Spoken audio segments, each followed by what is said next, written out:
other pictures I could put in that thing. I was like, Lindsay hitting me with a stick and me and the shark. That'll do. Sort my volume. In the shark. It's like, so what happened on your anniversary? A shark ate me. No, I mean, it's supposed to be, I guess, for like kids to jump into, but you know. And you're like, no. I think you booked for IWE Mid-South. Nah. It had to be Nah, done. it's fine. I ain't getting booked for anybody anymore. And I am okay with it. Imagine if canonically your last match is just against a panda. Oh, what, in general or on this? Or on this? Like, canonically. Like, my last match was against panda. Canonically, Kid Lycos' last match was for us. Oh, good lord. Poor Kid Lycos. Hello, little spike dragon. Oh. Saying hello in the chat. I have wrestling set up. Wrestling. And I have created a new company in game. A new company? Yes, and it's for the versions of wrestlers, like actual wrestlers, that are sort of, I guess, in on the joke with the stuff we do. Okay. You know, like people like yourself, like Amy, Everett, Jodie Summers, people like that. Okay. It is called Completely Real Wrestling. Oh, I love it. Completely Real Wrestling. We've also got 5 Gene Monies in it. Of course. Is it all different versions of him? Yes. Okay, that's fine. I don't know if you saw, but like on a couple of weeks ago on Twitter, he put up it was like one of his sort of tweets trying to get like make it like he's trying to get noticed by NXT UK, and he was like, I've even got this list of suggestions for my new NXT name, and they're all like ridiculous, like of course. Blake Manchego, Medium Keith. So my I guess like the kayfabe explanation is that to take over wrestling, Gene tried to clone himself, and it went horribly, horribly wrong. Oh, and since the game's stuttering a little bit, because it does that sometimes when the mods are active when you boot it up. When it's a little bit kind of. Yeah, it's just like the mod stuff still loading in the background. That's all it is. So what we do when that's happening. Oh shit! I need to bring up the game for you. Yeah, I was gonna say I can't. Well, I mean I can. I can see it on Twitch, but I can't hear anything. Right, so it's up in Discord now. Here we go. I can hear stuff now. So I ask you, who is going to get a title shot? And it's not just any title. And now this can be a real wrestler. It can be one of our dumb fictional things. Anything. Okay. Whatever you want. Who's going to get a title shot? And not just any title shot. The Benny Hill Memorial Championship. Right, okay. Currently held by Sonic, a hedgehog. Oh, okay.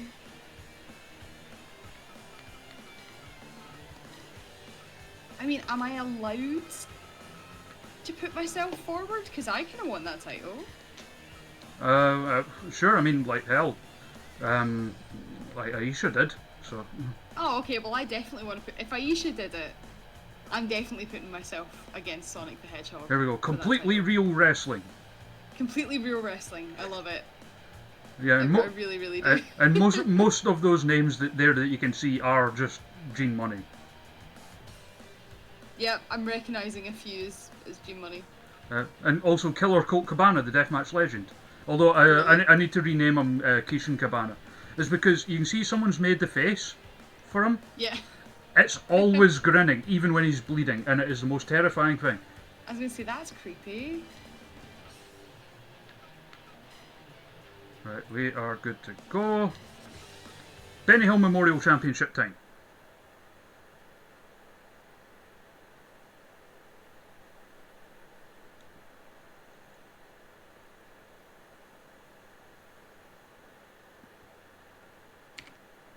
Oh, PC's going to PC. Yes, it will. People have been making some crazy shit with the movescraft in this. I really want someone to make flossing to just sort of even out my Amy Alonzi. I mean, they've already made dabbing. But they have already made dabbing. As Chainsaw says, Medium Keith, Chogga, Jackie Grady, they're all Gene Money. They're all Gene Money. We're all just a little bit Gene Money. Right, here I am.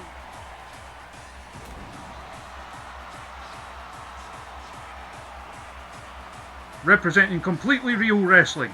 Completely real wrestling. I love it. I'm going for a new tattoo on Saturday actually, so you might have to update my character. Yep, completely real. That's what I would definitely do. I would 100% start It's the wee, juggling. it's the wee kicking away the dropped one that gets me. Which is definitely also what I do. That Sonic the Hedgehog is fucking terrifying. Really. Oh, you have no idea what you're in for. Like, Jim, I've still to make up fake names for some of them. Scott's horrified in the corner. Oh, just he wait.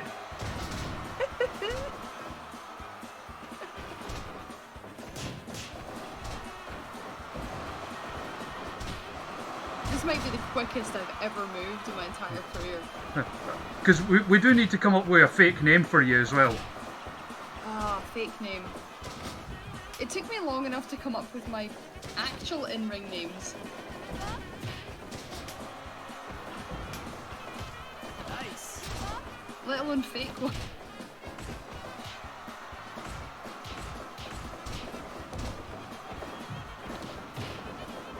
Oh, you're kind of taking it to him. Hey, I'm doing pretty well so far. Ah no, we jinxed it. He's fighting back. Oh, you yeeted him there. Yeah. Oh, there's my finish. Yay. Great. Nice.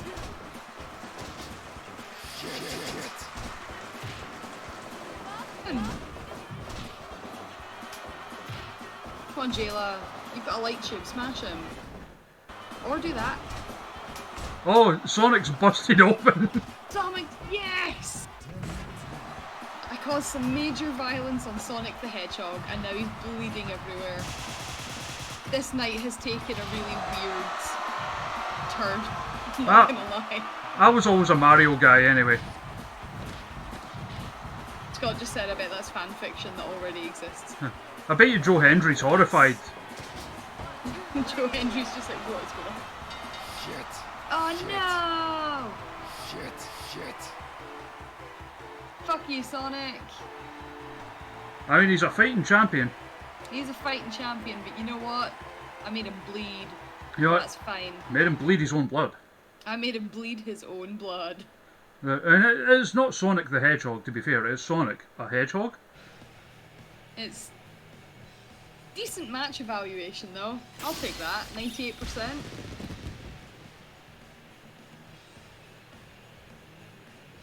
Oh, hey, I'd like to Sasha. take Sasha was the one with the character who you thought the gear was inspired by you, by the way, the black and green. that. Oh, okay. Or at least I thought the gear was very similar to my old stuff. It is quite, to be fair, but, you know, like the stuff you were wearing about, I think about, like, sort of 2014, I want to say? Yeah, kind of around 2014, 2015, and then I changed it. Funnily enough, I was joking about that green gear today when I went for a coffee with Aisha. We were talking about green gear because we were talking about green screens and movable, Oh, yeah. you know, animated match graphics, and Future Shock used to do, for their DVDs and their on demand, they used to do animated match graphics before all the matches, so they had a green screen. Problem was that the green colour on my gear was exactly the same green Whoops. of their green screen. I bet you Brooker was raging. Raging, he thought it was quite funny, but then he was also like, please put on this hoodie. And then next time wear something different. So I was like, I'm sorry. Because it was proper, like there was no part of my gear that didn't, from the top to the shorts, that didn't have something that was green on it. I was like, sorry. I'm so sorry. Right. So, as always, we start out with an 8-person battle royal. Of course.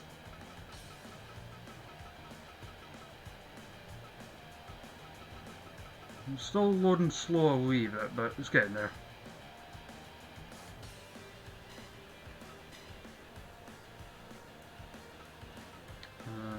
Rose. I've got all this written down. I have to plan, otherwise I forget. You're so much more organised than me.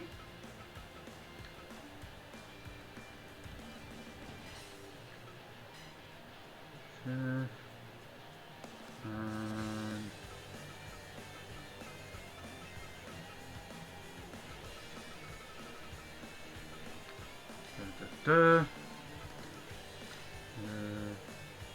we're taking on. Let's see. Just fucking Lord! Tigray.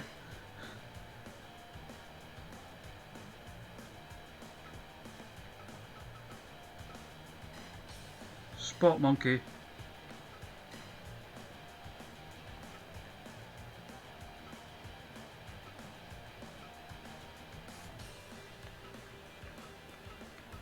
Roy, all caps. And War Clown. Looking like a great lineup so far.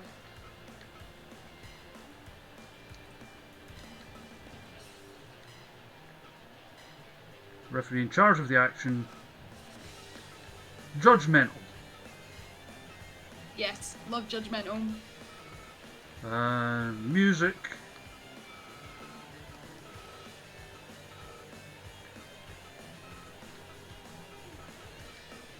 Thundercats.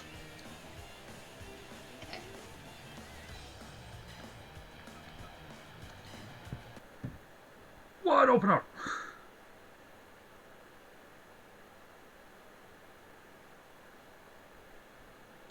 It's even more so, Sasha, when you've got the mods enabled on the PC one. Like the loading, for the first few minutes at least, is a bit because you've still got like mod stuff loading in the background.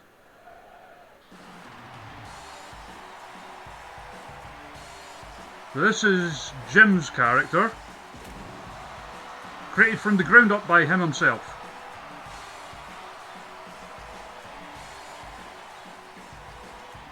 Nice.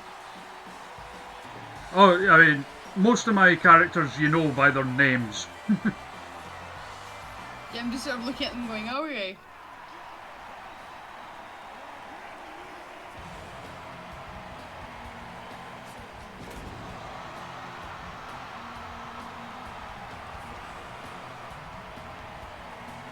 Sous Chef, with the theme being the I am the god of hellfire, but the version by Cathedral. Nice.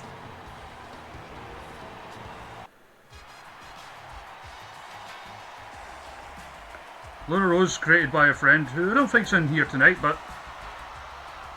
coming out to the tune from fucking Cannon Fodder, of all things. I'll take I it. like Luna Rose, she looks cool.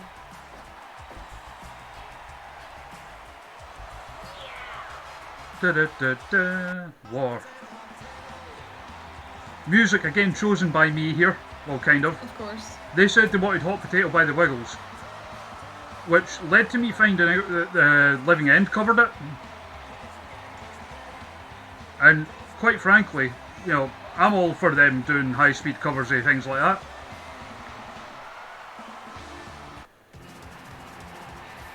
Here's War Clown. One of the dumb shit things Rep made in 2K for a laugh, and I've recreated it here. Digging the boots. Definitely digging the boots.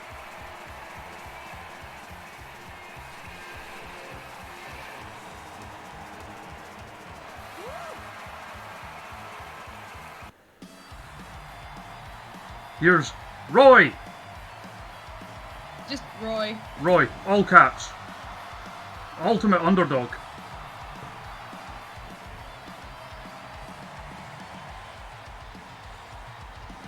That's true, Spike Dragon. He does look like a goth doink. He does. He goth doink. Here's our boy Spot Monkey. I need to use the parts craft to properly do him. Because like he's missing something from his 2K days, which is the big red handprints on his thighs.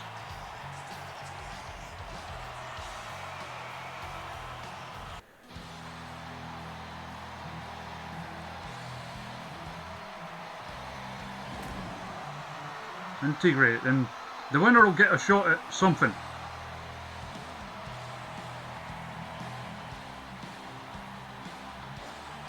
I like Spot Monkey. I think I've decided I want Spot Monkey to win this. He's a flippy boy. Because he's so flippy. And we've still got blood from your match with Sonic. Yes! Leaving a disgusting mark.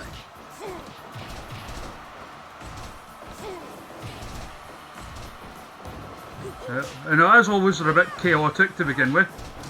Of course. We've already had an attempt at breathing fire.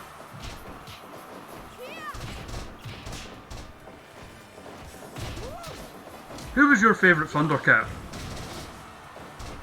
My favourite Thundercat? Yeah. I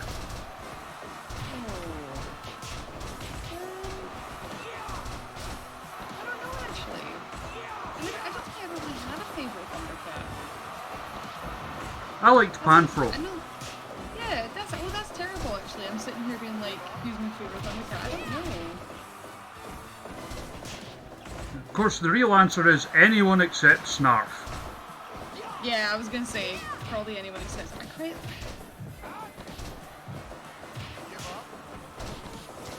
Probably Chitara, I should say. Chitara. Yeah. I always thought she was pretty cool. Like, I genuinely liked any sort of female that looked like that I was like, I want to look like that. I want to be that. She was pretty badass. That's why I really liked She-Ra as well. I think I was more of a She-Ra person. She-Ra, Princess of Power.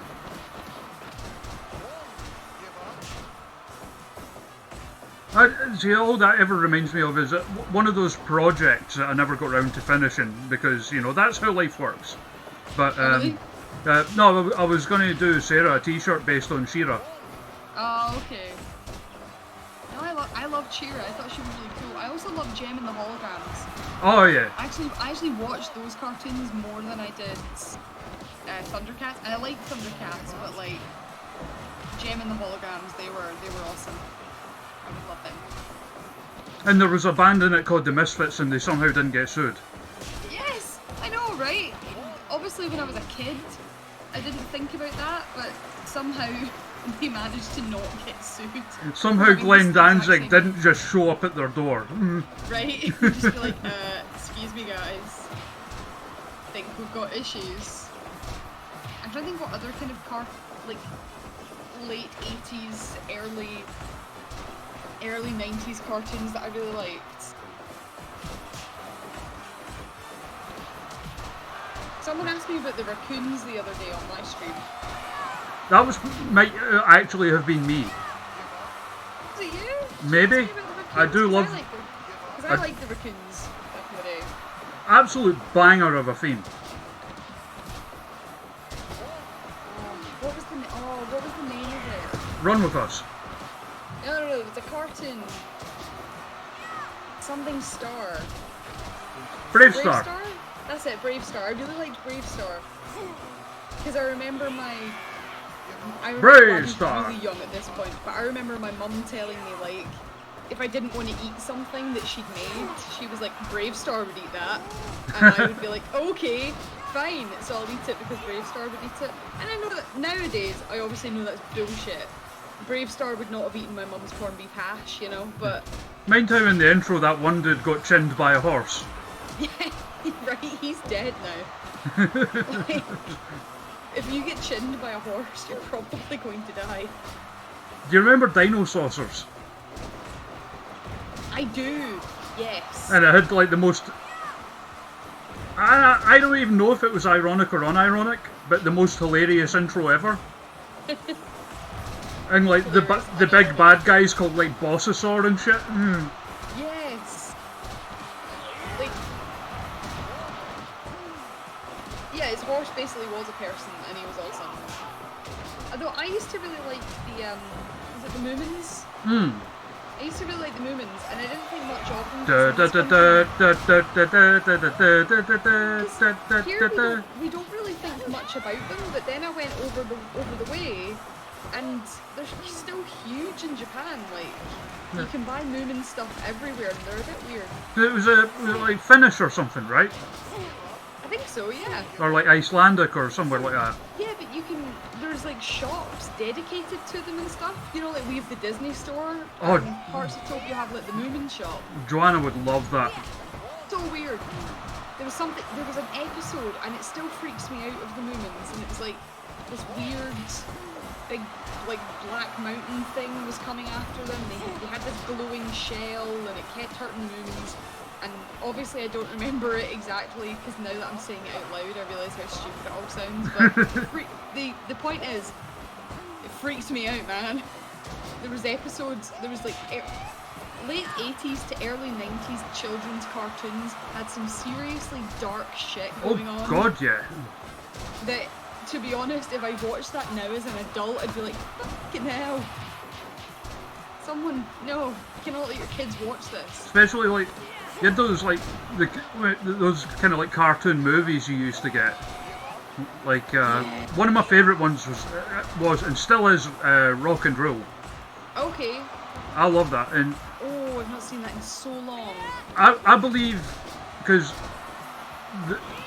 basically the soundtrack for that never got released because apparently I think the studio that it all got recorded at burned down, so the masters got lost. Oh no. But it infuriates me so much, and whoever was responsible should be arrested, because that means there has never been an official release of the song at the end that's basically Cheap Trick with Debbie Harry singing. Because thinking of dark children's cartoons, did anybody else, or was it like just me, did anybody else watch the series The Animals of Farthing Wood? Anybody remember that? I didn't, but my sister did. I do remember it. Traumatizing. Actually traumatizing, this horrible trek that these animals had to make to get to another forest, because the forest that they lived in was being like turned into flats or whatever and being bulldozed down, and during said travels, like, so many of them just died. Yeah. For various horrible things. And I'm like, how did we show this to kids? I could barely handle that now. Do you remember there was like a... Do you remember like there was a fucking like Captain Planet episode with the IRA in it? Oh my god, there was... Oh And they had God. like the worst Irish accents ever. Oh, I do remember that. I think it only got shown here like once, and then they went, nope, never again. Remember there was a Captain Planet episode with the IRA in it?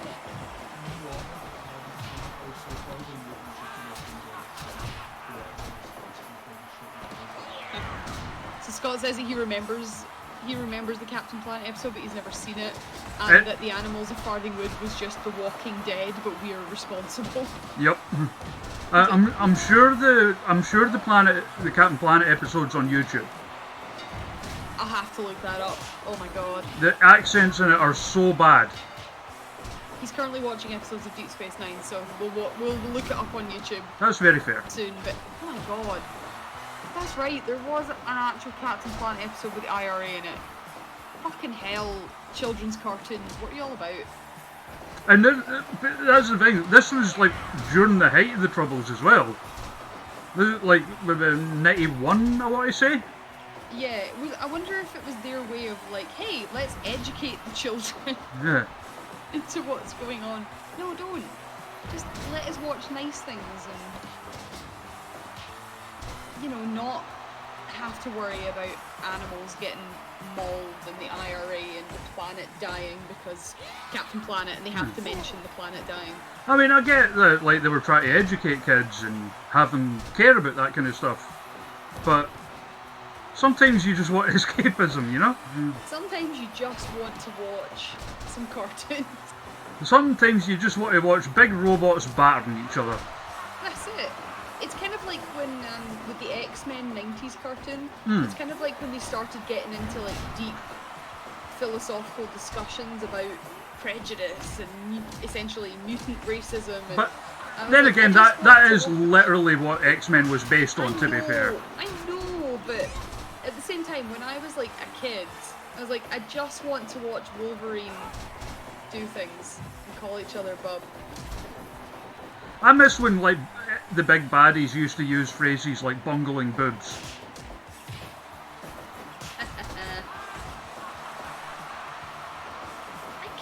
And I know this is terrible because shades of grey are definitely a thing, but I kind of miss when the baddies were you know, just bad. Aye. Is he bad? Oh no, it's nothing to do with the fact that his mother didn't love him enough. There's no big psychological issue. He's bad because he's bad. Ah.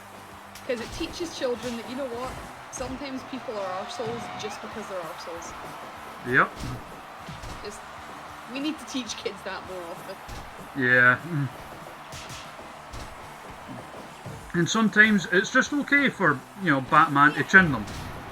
Sometimes it's totally fine for Batman to just chin somebody. Like, he doesn't have to have a good reason. Besides any... Like, I mean, the amount of, like, common street thugs that he has landed on from the top of buildings. Oh, they've got to be dead. Yeah, surely. like, at the very least, none of them have walked since. No, but totally, like...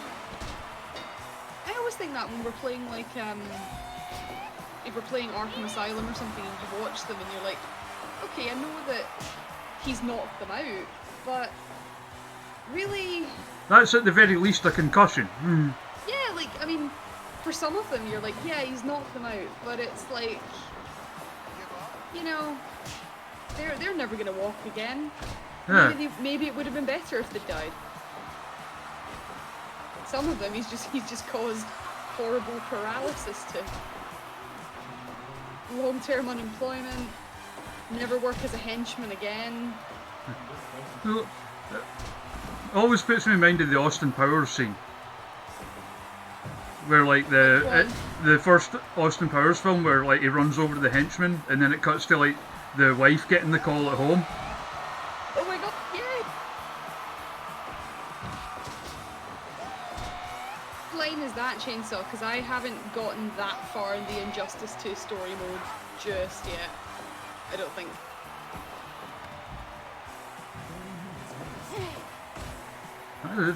They're all still wrecking each other.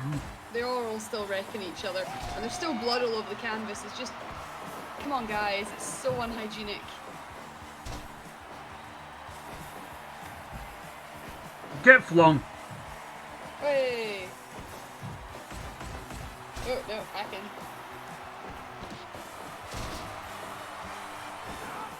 And Spot Monkey, being Spot Monkey, just no-sells it. Yep. What a lad. Oh, flying teabag driver. Come on, Spot Monkey, you can still win this. I believe in you. You're all trying to lock up at the one time. The thing is, like, he doesn't go for the pin that often. He's more interested in getting his shit in. Of course, of course.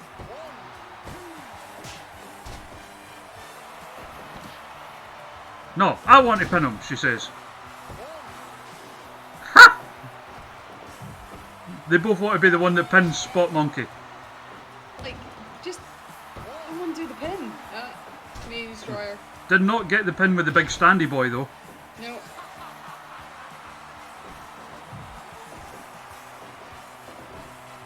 Uh-oh.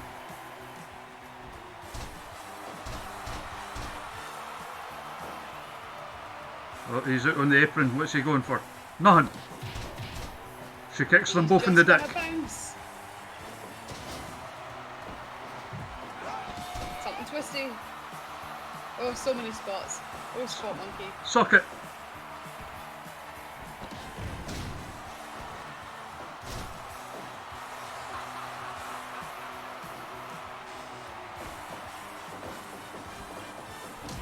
Everyone's down. Missed.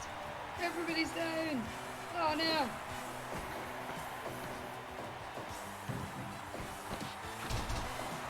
Love the Inzaguri.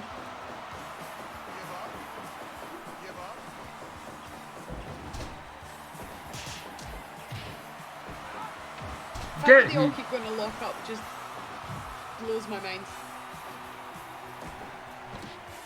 Uh-oh. Kablamo. And Spot Monkey's in, none of that. I want to pin. But Monkey's like, no. That's, If anyone's gonna pin. I don't get why they're doing this, because it is an elimination rules match. I know. It's like just get rid of someone. The referee, Henry, is judgmental.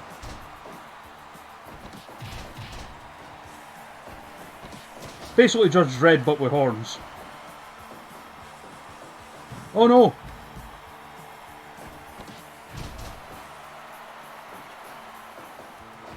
Match has been going for 37 minutes. It's fantastic. These guys must be gassed. Yep. Except Spot Monkey, because he's clearly in awesome shape and still able to do all of his spots. Yeah, they missed with the super monkey ball there. No!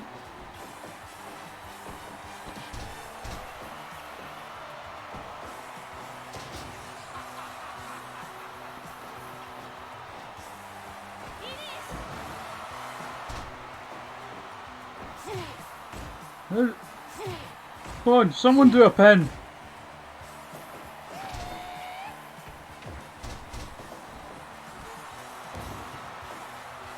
Someone, it's elimination rules.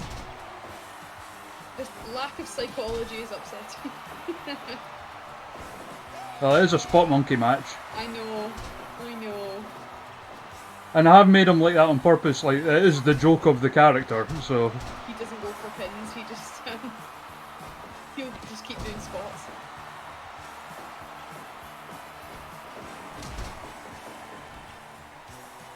I've wrestled people like that before, though. What, they just like walk in the way of Irish whips? Yes. And they also just like to do lots of spots. Let's do this! Why? Because I can! Oh, okay.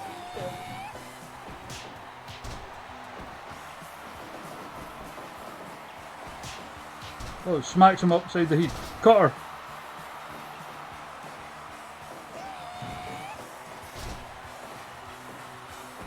Go on, someone do a pin, please.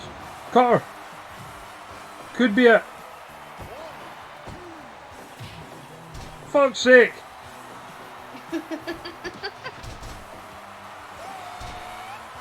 These guys have been going for almost, like, 42 minutes. They're absolutely... They should be shattered by this point.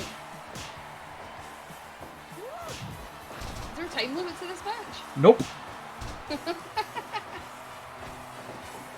See if this match is still going by the time I log off at my usual time.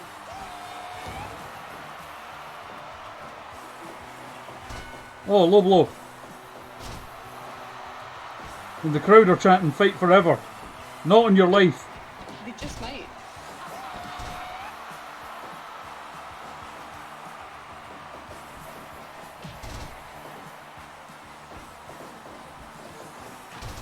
Oh, that was pretty cool actually. Caught him while we're nice. in.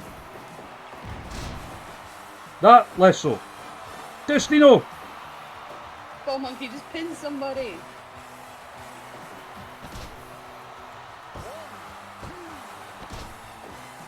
Well, he tried. He did try. He did listen. I did tell him to pin somebody. Ooh, low blow.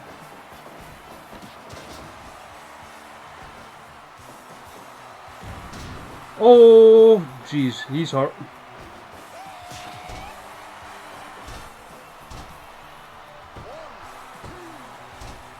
Come off it! Oh.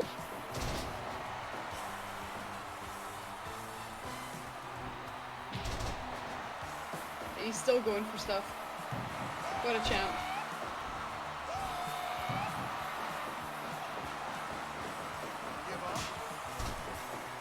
Oh no! Ah, evil. So evil. Oh.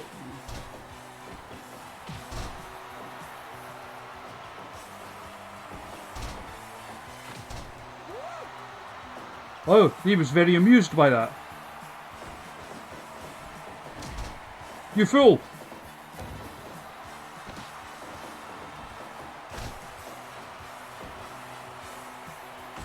Come on! Uh-oh. That's right, Chainsaw. I do remember that bit because Scott and I had actually spoken about it and then Oh. had a laugh about it. We're down to two! Yay! me?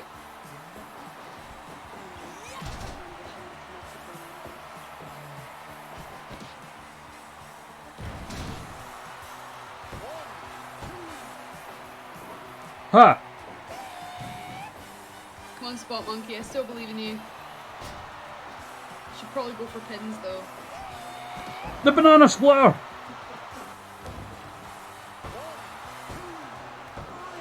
Yay! Yay, Spot Monkey! At almost 50 minutes.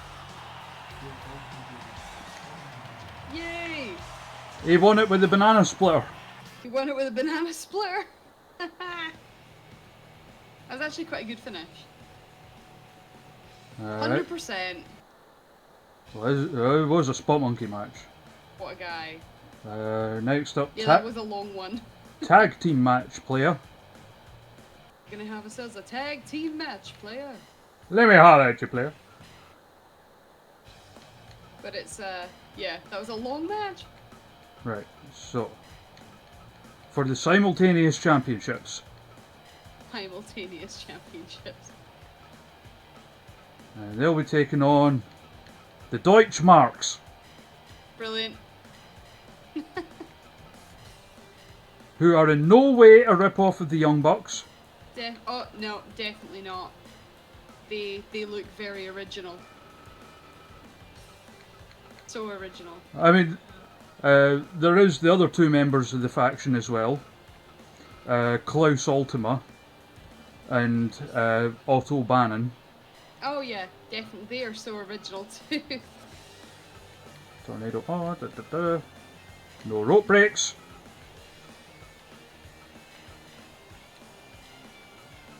Let's do this.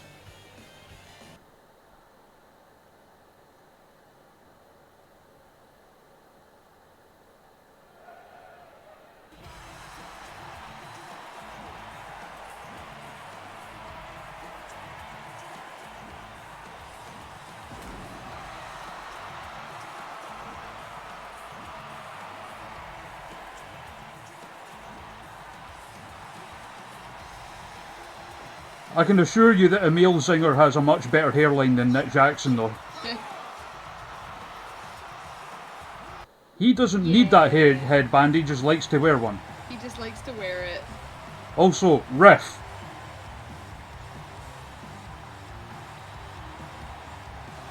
Definitely a good riff. That is Ginger Wildart Nice. from a series of incredibly heavy albums that he did. That basically bridged the gap between, what was it, Cardiacs and Strapping Young Lad. Oh, nice. Devin Townsend's on them. One of the lads from Napalm Death's on one of them. And they will destroy your headphones. I was gonna say that sounds like something I would definitely listen to if I was in the mood. Like, seriously, the third album, I legitimately destroyed my headphones on my way to work the first day I got it. Nice.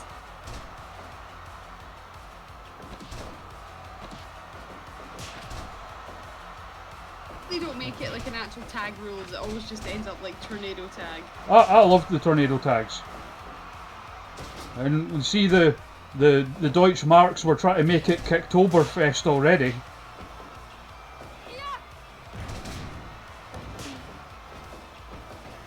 I was always weird about by tornado tags. Admit it, you love my puns. I do. I hate them, but I also quite like them.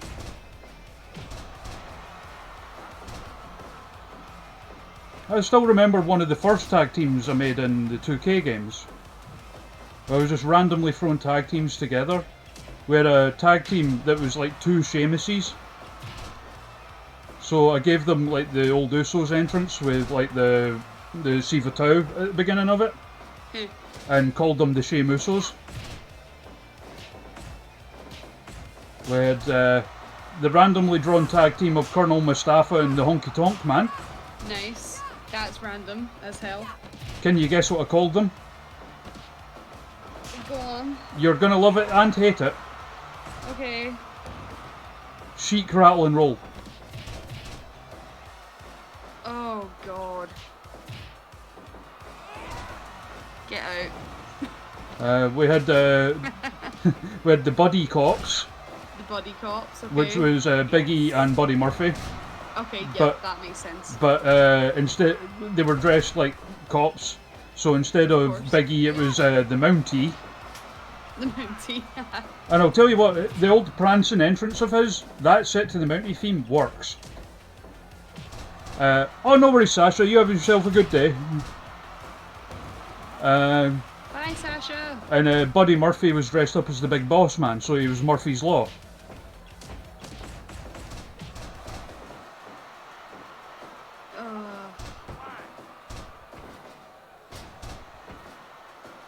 Of course.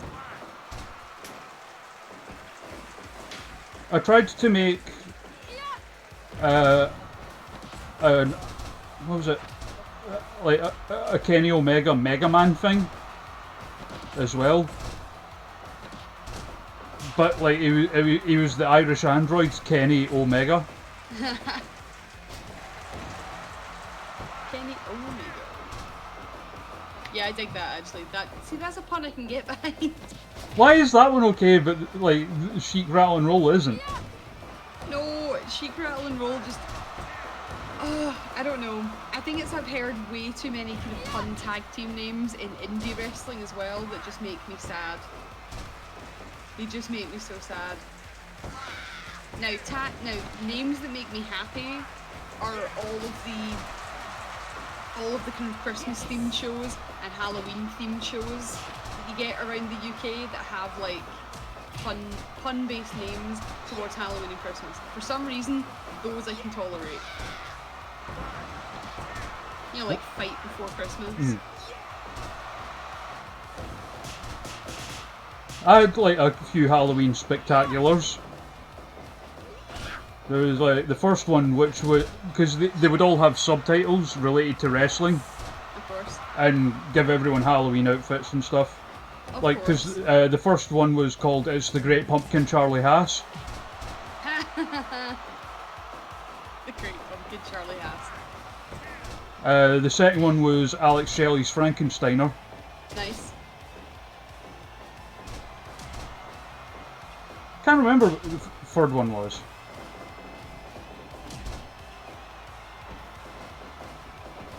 But I'm not sure if we'll be getting many at least for Halloween. I don't think we'll be getting many Halloween based Oh yeah, the third one was shows. the Texas Chair Shot Massacre. That's good. Oh, that's a good one. That's really good. That's probably my favourite actually, the Texas Chair Shot Massacre. We booked Nia Jax, but gave her big metal arms. I know you took a second there. Yeah, it took a minute and then I'm like, nah. Oh god. She was against, another former WWE gimmick of sorts, Emelina. But like Melina. Yeah. I get it. You terrible human being.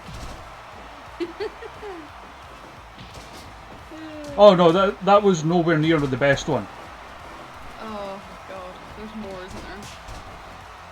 So you remember the Saturday Night Live sketch with Tom Hanks Yes.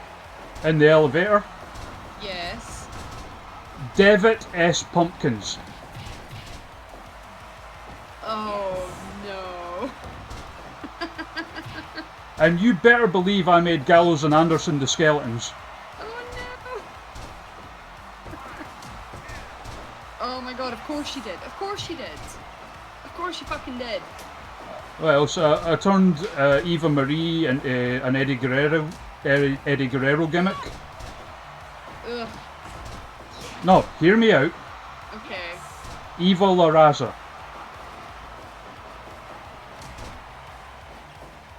I just...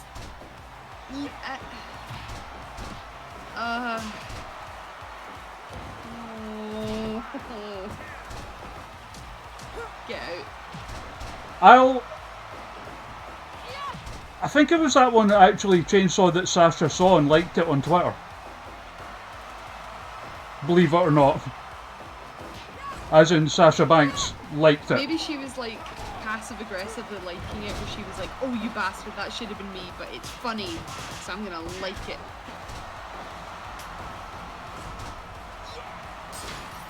Well, guys, that is all the time that I've got. I am gonna be heading off. No worries. Thank you so much for tuning in. If you came to watch us do Phoenix Wright. I say us, I didn't really have many lines. Yeah. Except when I did Annoying Maya's voice, which I just really like doing these days. And then I worry that I'm not going to be able to break out of it. The writer's not giving you anything to work with? Never heard of such a thing. I know, right? Like, Jayla Dark, badly booked, unheard of, right? Anyway. Oh, sorry, did I say that on a live microphone? Fuck them. Anyway. Ah, it's okay, you're allowed to. You're retired. Right, I know. What are they going to do? Not book me. Thank you so much, guys. If you want to get in touch with me, I'm on Instagram at Jayla Dark. I am on Twitter, kind of, with my Pixel Bitches account. So it's at the Pixel Bitches, and I've just popped my own Twitch channel address into the chat. We're trying to kind of grow the channel up. I've really just started, so if anyone wants to give me a follow, that would be 100%. Go follow Jayla's channel. Speaking of which, when any update on when you're putting up the Life is Strange stuff that you and Emily did? So I'm hoping to get the first episode of Life is Strange up on our YouTube channel by this weekend. Editing it is difficult because it turns out we talk a lot of shit and each episode's like an hour and a half, so I'm trying to edit that shit down. Yep. So we'll hopefully get that all edited up for you. And yeah, you hopefully so should be up by this weekend. If it's not, then well, you can watch it and you'll probably see why. Yeah. To be honest. Anyway, thank you so much, guys. Have a great night, and I will see you again. You have a good day. Thank you for coming out. Or a good kit. Bye.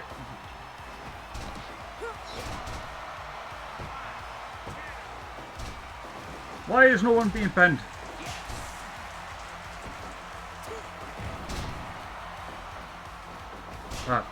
How is everybody anyway? You all doing good?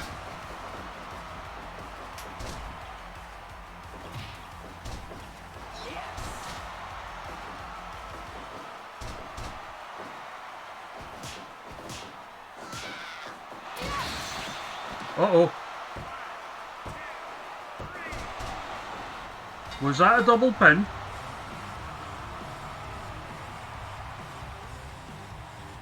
Oh, a bacon toasty. That sounds good. Big ol' riffs. Big ol' riffs.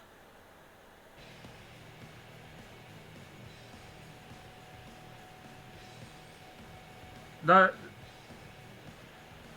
it was close to a double deal. And Chainsaw, that sounds exactly like me and Joanna today, to be honest.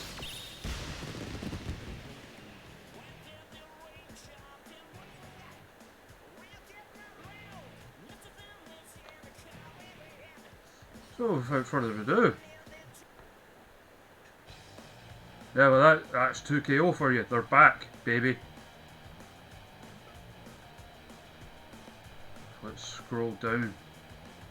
Get my card up.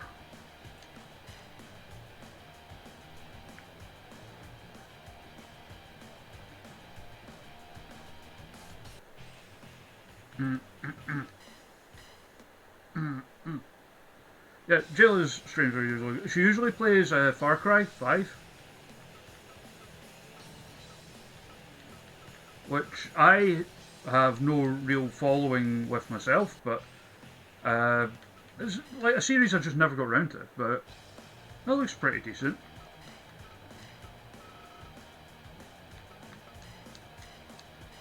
Yeah, that'll do.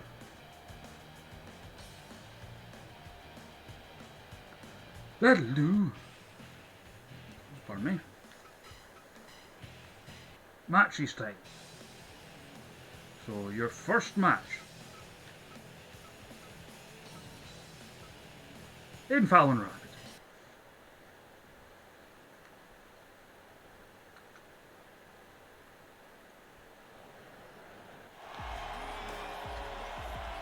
So, who do you have, chat?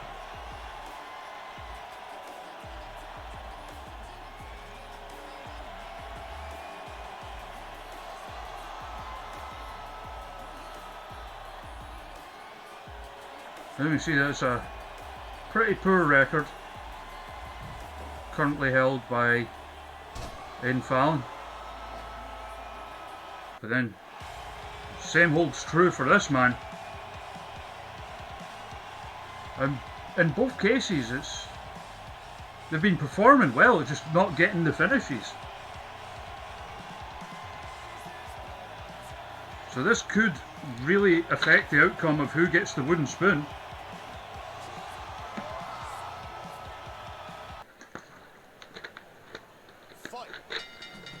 You see the mess previous competitors have left of the ring. Let's do this.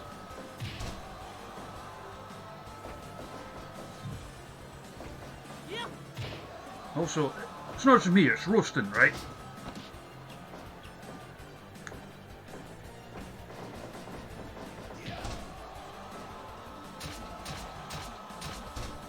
Rabid, why you try to bring more blood into my ring?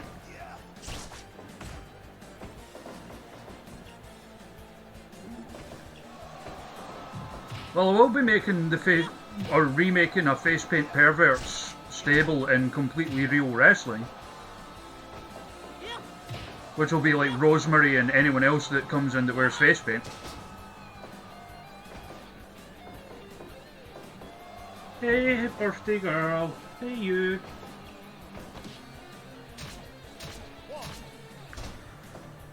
Yes, it is my cat's birthday, so we'll be fawning over her a bit.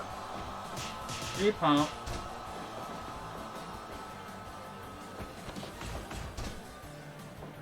And more blood.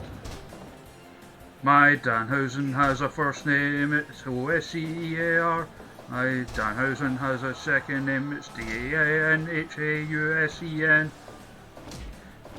Donovan Danhausen.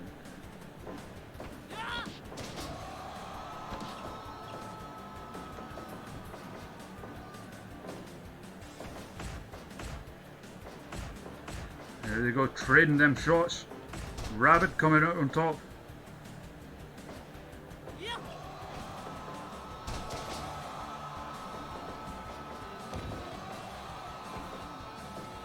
Please do, Chainsaw. You're welcome to use it.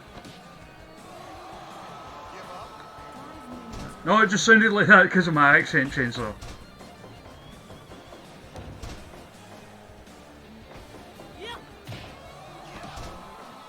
Oskier Danhausen.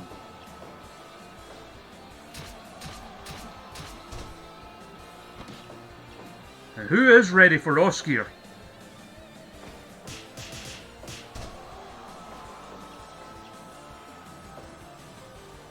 Yeah, so like anytime we come up with jokes about real wrestlers and I'll go, oh, I'll have to make that. Completely real wrestling is where they're gonna go. Like the Kishin Cabana and stuff like that.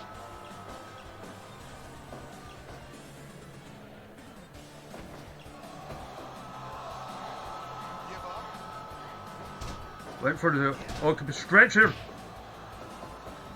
Rabid off the ropes. Roly-poly senton.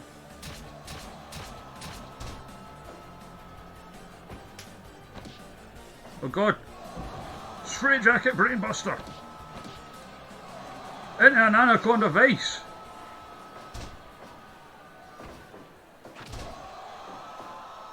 Cover off the super kick.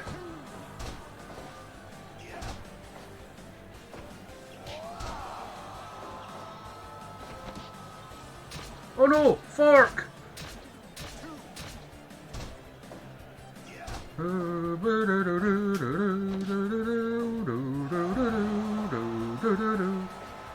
Ba ba ba ba. Red board knees! And she really slapped the legs on that one. Into the anaconda vase. and using her feet to stop him from getting to the ropes. I am the man with no name. Zap Danhausen, at your service.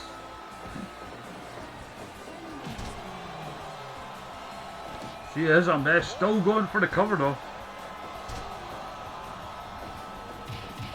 I mean, both are out of the running.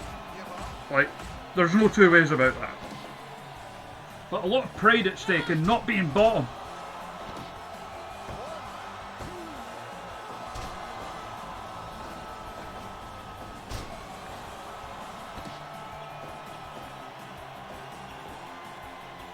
Oh god, sweet volley high. Rabid, back up. Trading blows yet again. Oh, shoot headbutt from Rabid.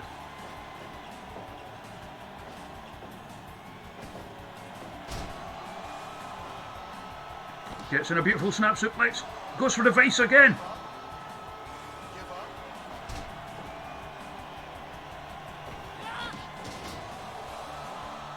Pumps her fist in the air.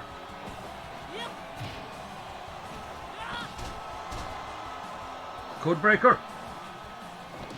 Hooks the leg. Cover.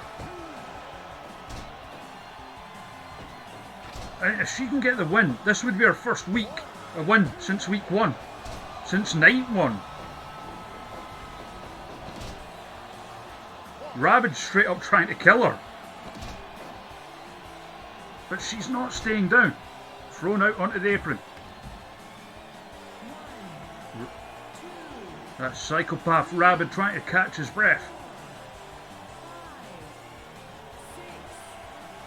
They have messed up my beautiful ring.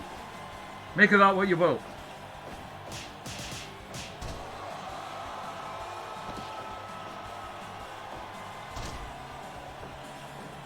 Kicks a leg at the leg, sweet volley high. Rabid, back up. More knees.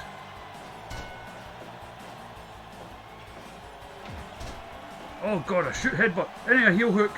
She taps. I mean, no shame in that. Look at the blood that's pouring out of her head.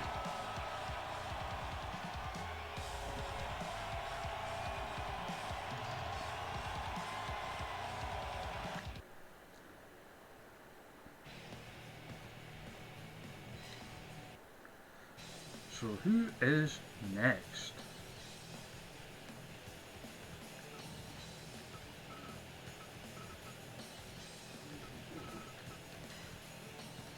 Next up, we look towards, I guess, closer to the middle of the table right now. It'll be Dirk Anger and Strife.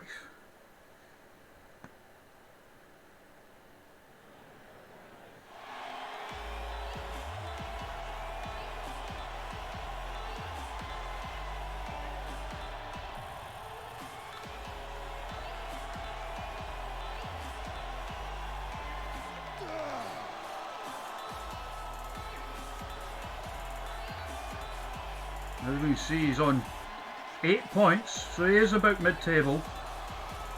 As it currently stands, 3 people tied for first place: Buff Catwell, Jordan Casanova, Ollie Rood, all on 14 points, I beg your pardon.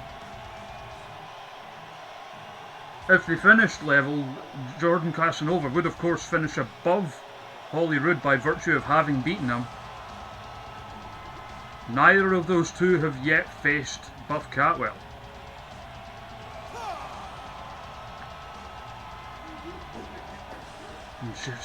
Strife's certainly not mathematically out of the running, although it is looking less and less likely. He would essentially need to win every match between now and the end to even stand a chance. Even then, he would be relying a lot on other people's results.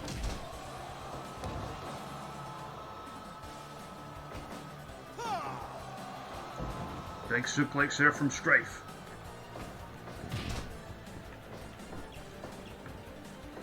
I mean, he's the more powerful of the two, probably, but he's so angry, his opponent. Big purple boys slapping big purple meat in each other's faces. That's what we paid to see here.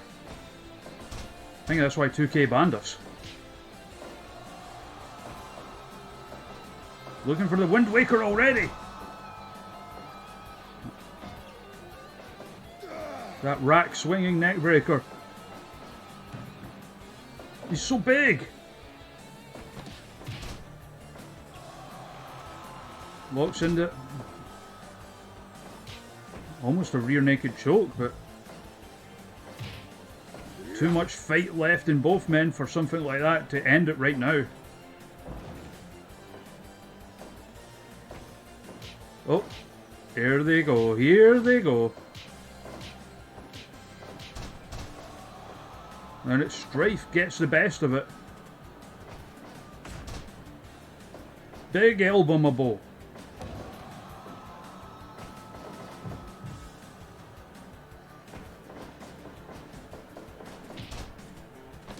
Yeah, he is just so angry about NL. We need to look more into that. Find out why that's the case.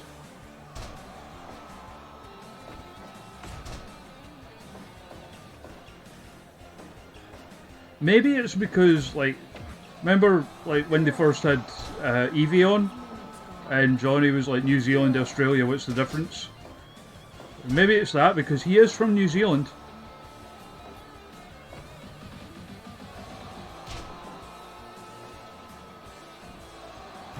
Oh, missed the elbow.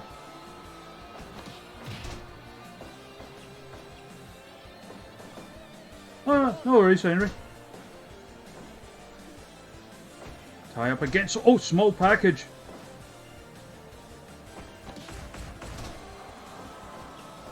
Of course, small package is nothing to be ashamed of. Penis size not a requirement here in Super Pro Wrestle.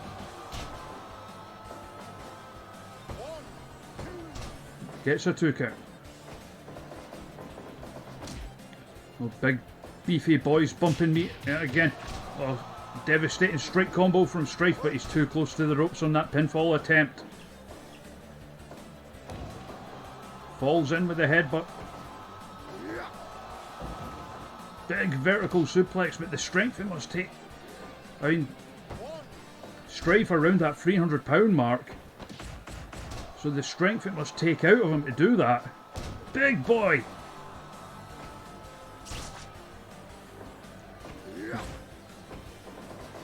Both men off the ropes.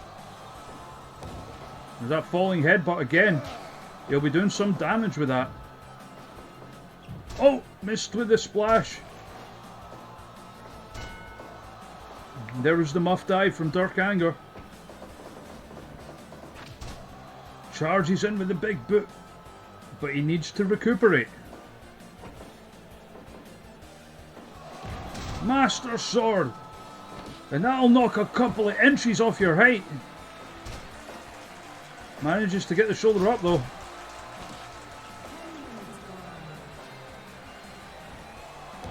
Big boy off the top.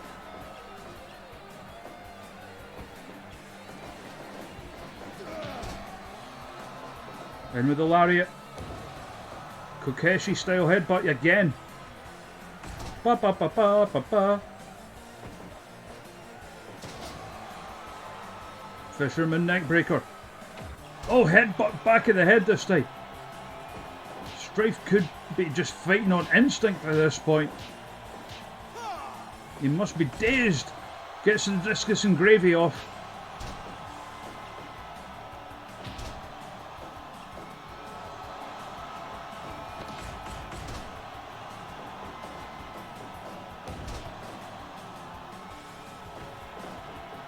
Now, turnabout fair play, hits the lariat.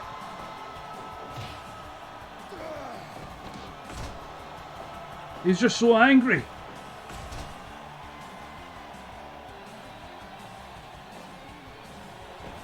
Strife managing to keep him at arm's length there. They run into each other like a pair of fools.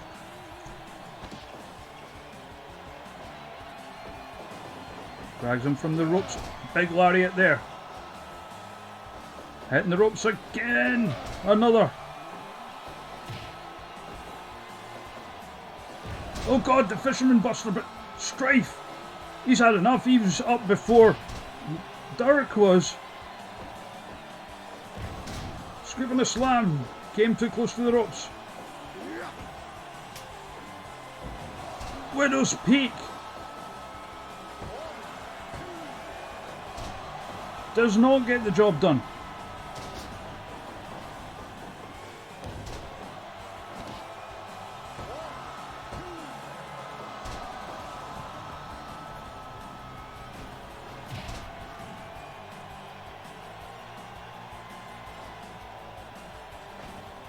He was sucking his trousers and laughing, Jim.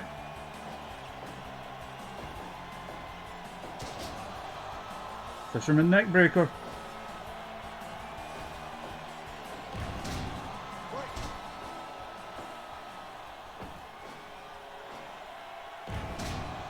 Oh, shades of Stevie Ray.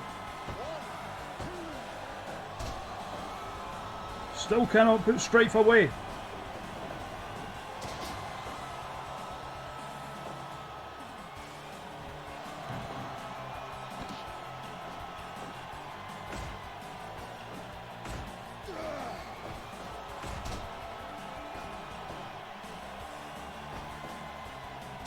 And both men desperate for the win here to try and stay in the running. Oh God, shoot headbutt. Looking for the Widow's Peak again, gets it.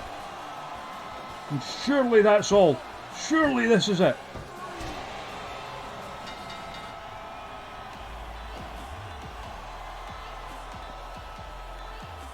Clawing and scraping, but Dark Anger continues to pull himself up that table.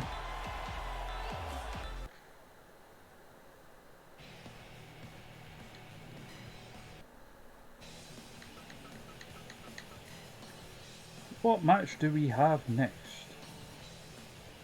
Ooh. This should be interesting. This should be very interesting.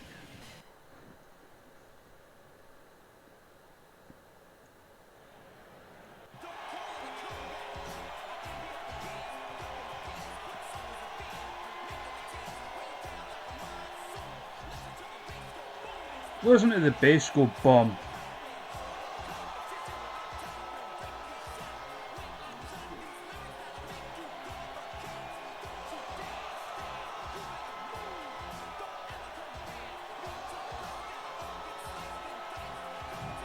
So there we see the record, 4-3-1.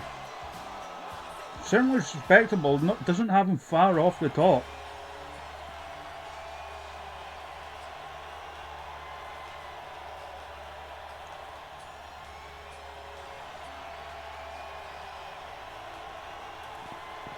So we have another case with two people that are quite a few points off the pace, but it's still not impossible for them.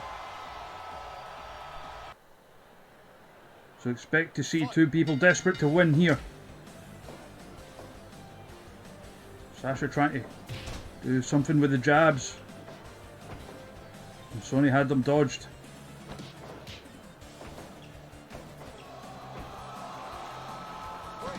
And you have to think, if it comes into a straight wrestling match, Sasha would have the advantage. Jaguar defense there. And Ansonii certainly more explosive and powerful of the two, but as far as technical skill goes, Sasha has him beat. Also that tremendous striking ability.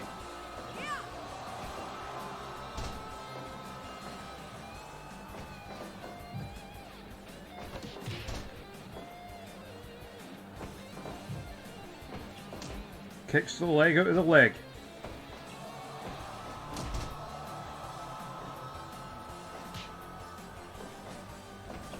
Oh, takes out the leg and firing away with the fists. A big belly takedown there, followed by the scoop slam to the outside. She's got a bat.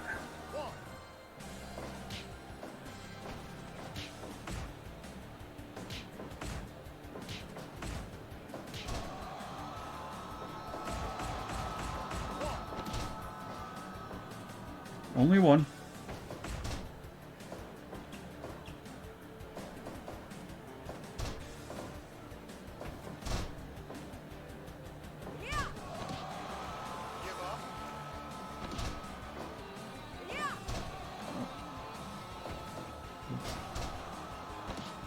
quite back and forth so far.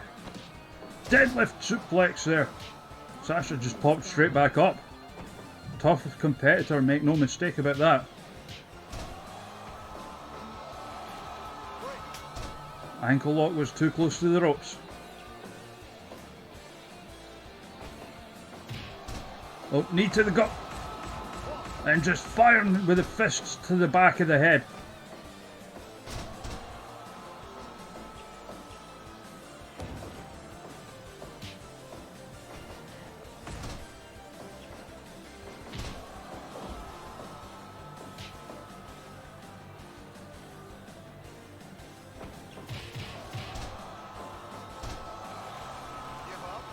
Hooks up.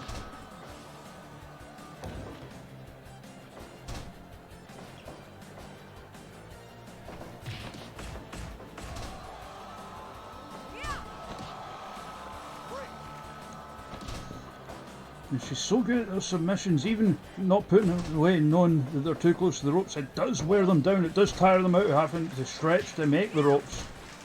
While locked in a manoeuvre such as that.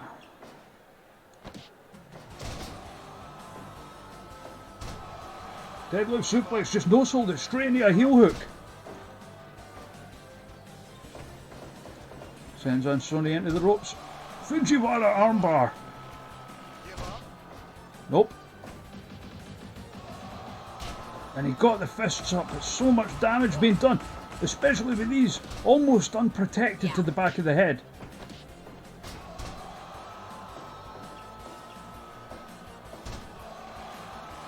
Heel hook again, working the legs.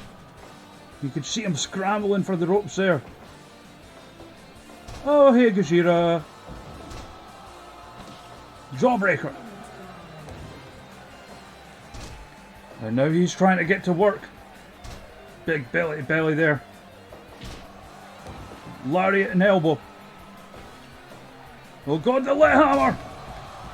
But she spilled to the outside and he can't make the cover. Oh God, she's got a kendo stick this time. As if the gear wasn't enough of a Benoit tribute. Ankle lock. He manages to escape. That furious flurry of fists again.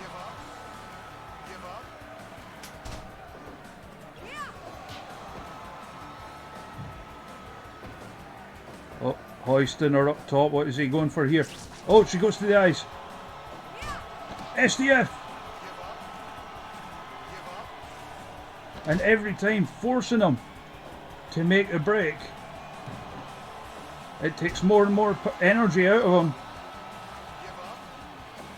He must be exhausted at this point. The amount of times he's had to force his way out of those submission moves. Beautiful Rick Rude style neckbreaker there. Oh, but takes out the legs. Side headlock. Gets the escape again. Finley roll. Heads up top for the double axe handle.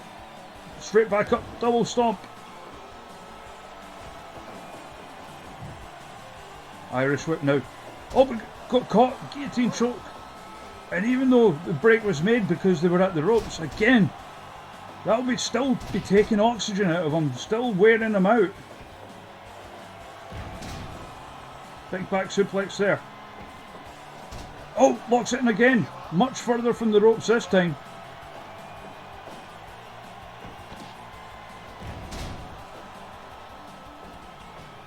The wall, Alex Thompson. I don't know if I've got an Alex Thompson, but I'll have a look. Guillotine choke.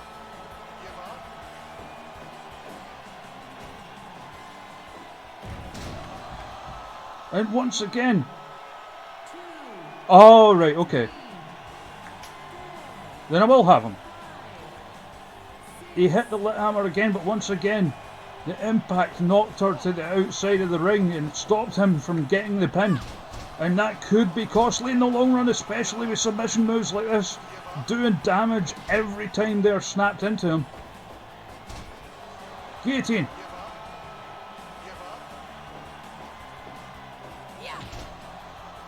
Larry there. SDF.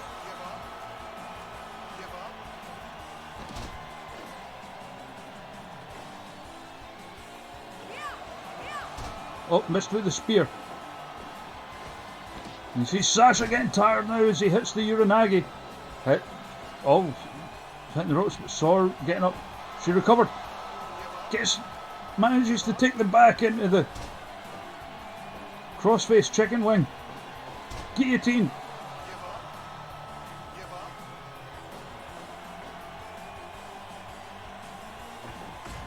And Sasha must be thinking, what must it take to get him to give up at this point? And the amount of damage that she is inflicted on, like, all across his body. And now she's starting to get worn out.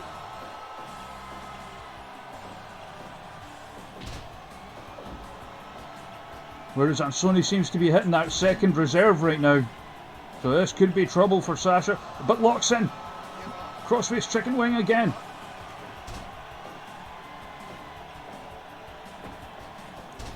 Now locks in the guillotine. Again, he forces the rope break. Oh, she's exhausted. Breaks the back like so with his knee. Hits the ropes. And now just showing off. Showing how much he has left in the tank. While Sasha is gasping for breath. But she locks in the guillotine again.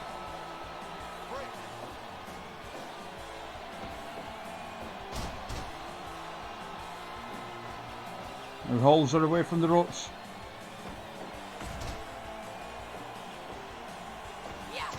Oh, I thought he was going for the lit hammer. Instead, she locks in a crossface. Oh, that spinning pimp hand. Follows it. Trying to punch midair for some reason. Big vertical suplex. Sasha's back up. Strike combination and now just trying to recoup her breath. Get the oxygen back in those lungs.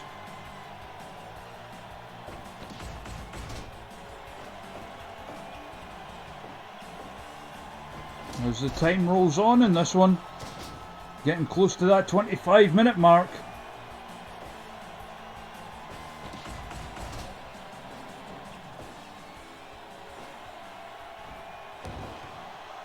Hits a double stomp, and now the big back elbow. Oh, but she takes a leg again. Into that side headlock. Rope break.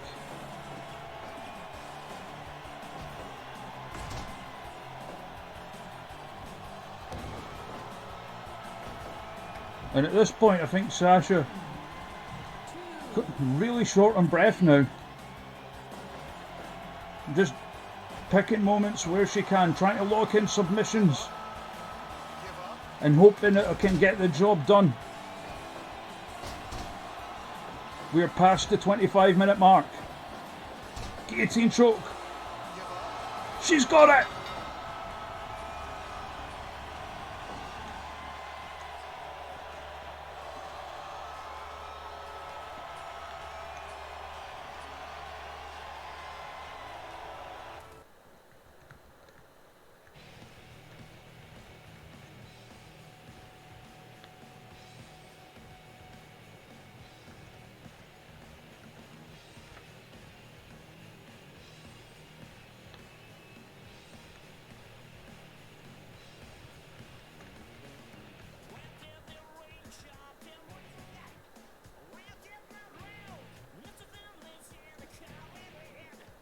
Exactly, Jim. They don't want to give out.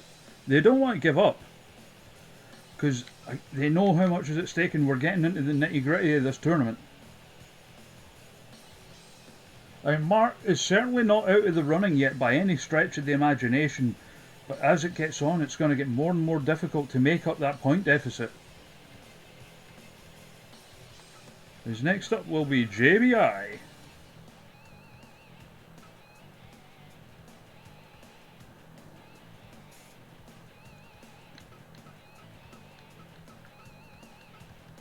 Against Rich Luxury.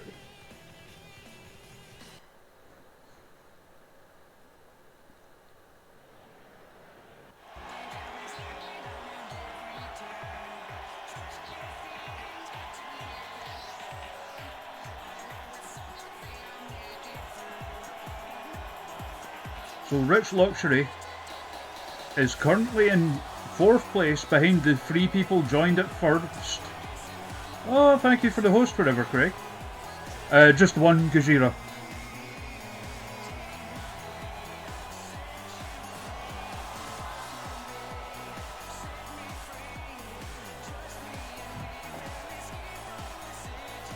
Oh, did Rep beat the score?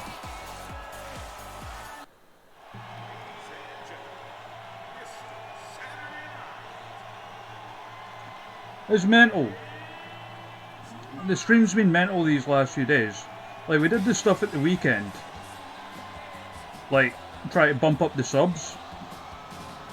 Because, like, as you know, that's not something I generally make a big deal out of. My whole thing is if someone wants to, then, you know, like, fine. That's great. Like, but I don't want people to feel, like, pressured to do so or anything. Like, obviously, I was trying to do something at the weekend and that's different, but out with stuff like that where I'm, like, and obviously anytime I'm doing something like that, I'll offer, like, prizes or whatever because I don't want to be getting something for nothing, but you know, like, set 50 to get the emote slot, and we're actually only 8 subscriptions away from another emote slot now, which is nuts. Because I looked it up, the next marker's like 65.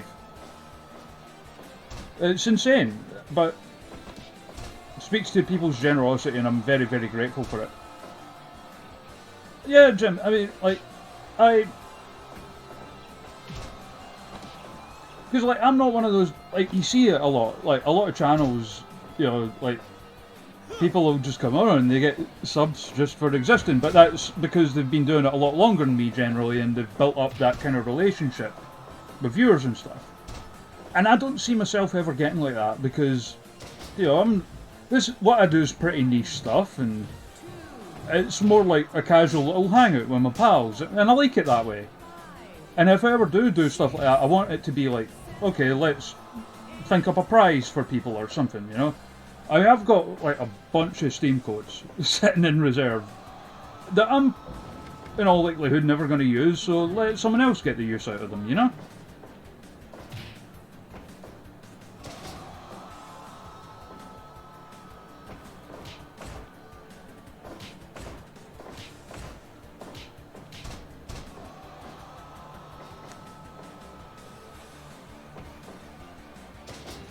Like, the fact that anyone would even want to sub to me at all is mind-blowing, because I'm just some guy, ultimately.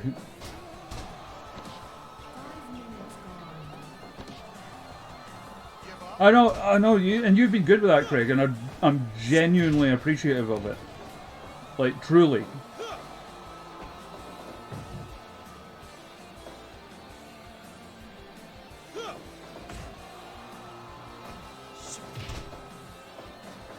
Because, like, whenever I do get, like, the Twitch payouts and stuff, it does help.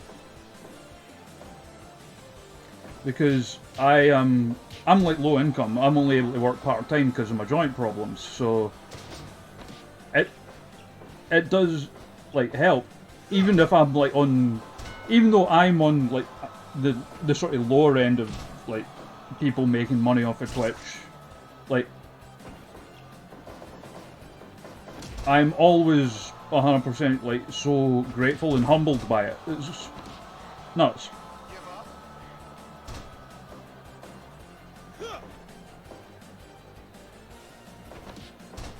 Because ultimately that's all we are here. We're just a bunch of pals having a bit of fun and a bit of a laugh, right? So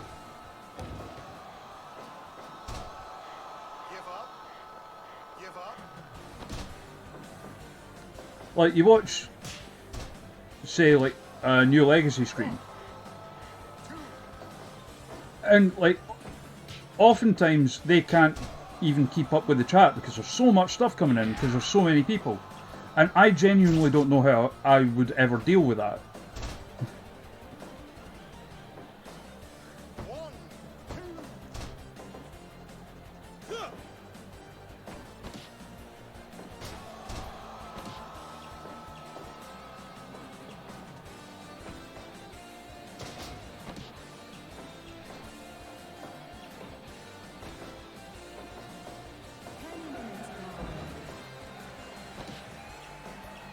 But at the same time, they've been doing this stuff for like over 10 years now.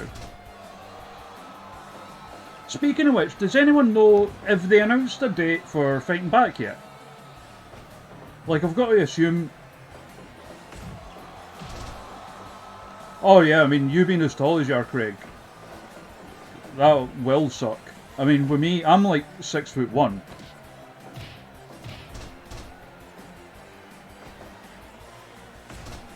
And it's like, I have hypermobility, like, pretty much everywhere. For anyone that doesn't know what that is, it's when joints are too loose, or not just in terms of range of movement, but it can also refer to just like looseness of movement.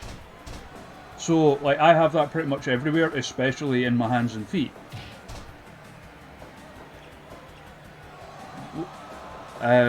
Which, being like 6'1", it means like my feet don't support my weight properly, which leads to like problems in other joints and stuff.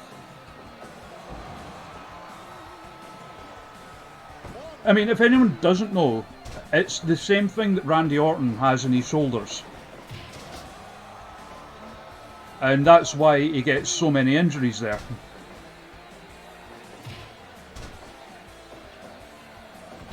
So because of that, I'm only able to work like part-time, because like at my job I'm on my feet, and God knows it would be difficult enough getting like a new job right now.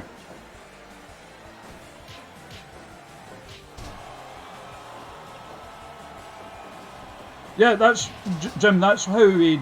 Remember that time he dislocated his shoulder doing like the setup for the RKO? That's why that happened. Because if you've got hypermobility, it also increases the likelihood of like things like joint dislocations and stuff.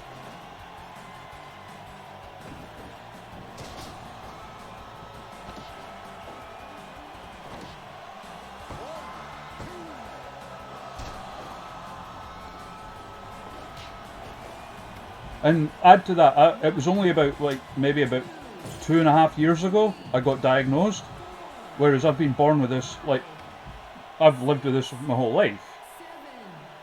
So it was very much like oh, so that's what's wrong with me.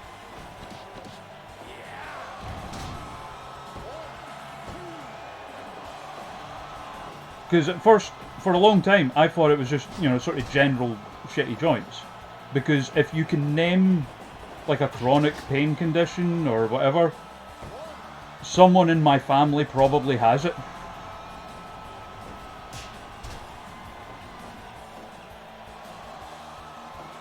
Like my mum, like for example, like my mother's got like both osteo and rheumatoid arthritis, which I've been tested for, and it came back like okay, thankfully.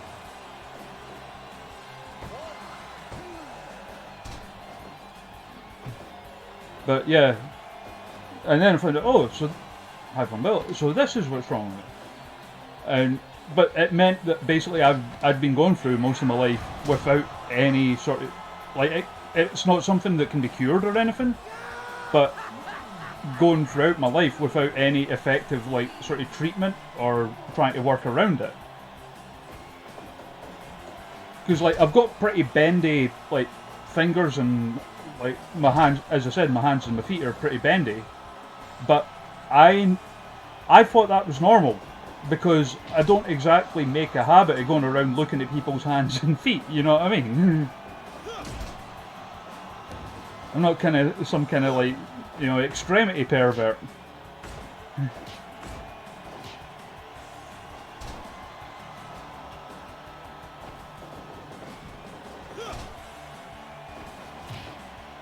Oh, the nuts! Oh, he bust them open a peach with that one.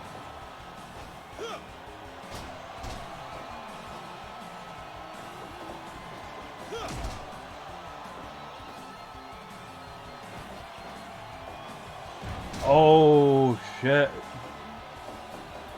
Earthquake, that sucks.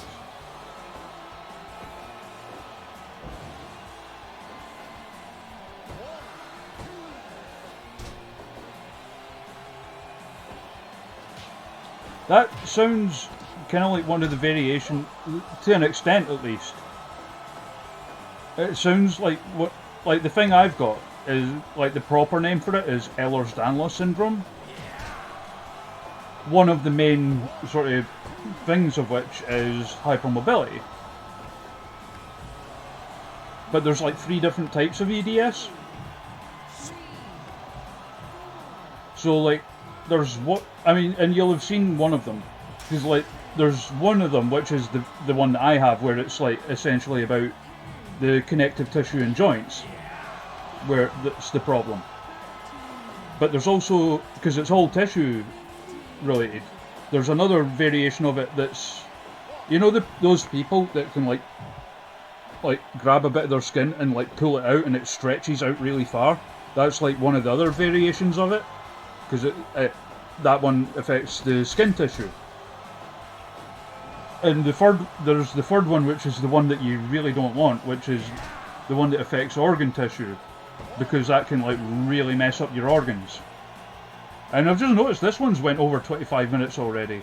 We've been busy talking about what's wrong with us all.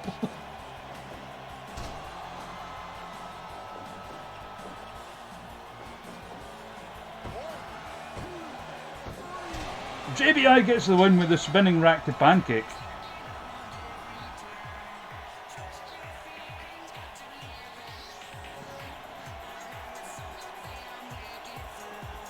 I like JayBeeIye a lot, he's a good guy.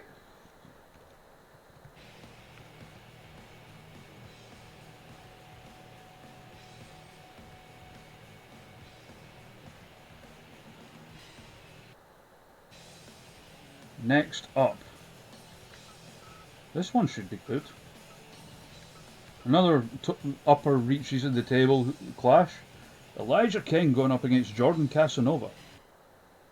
Yeah, I think I'd already went to bed when they started that, Craig. I'll need to go back and watch it though, because I always love it when they stream together. It's always good fun.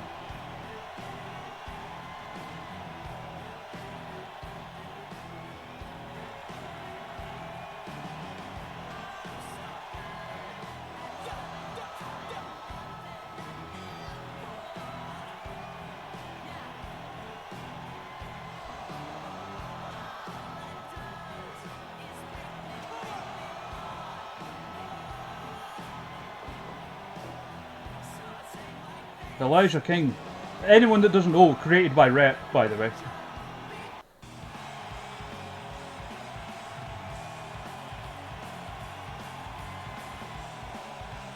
I keep meaning to change Jordan's music. I like this song, but I don't think it fits the Bionic Elmo thing.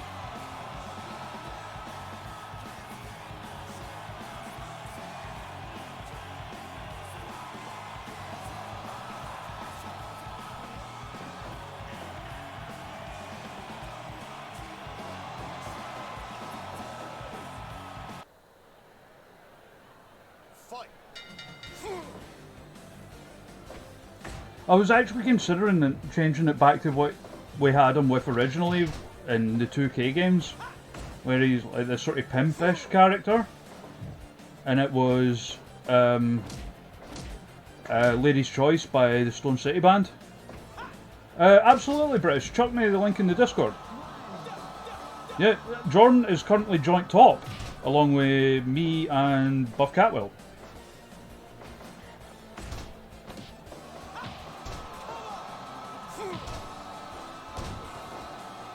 Of course, if as I said earlier, if we finished level on points, then Jordan would be ahead of me because he beat me on night 5, I think.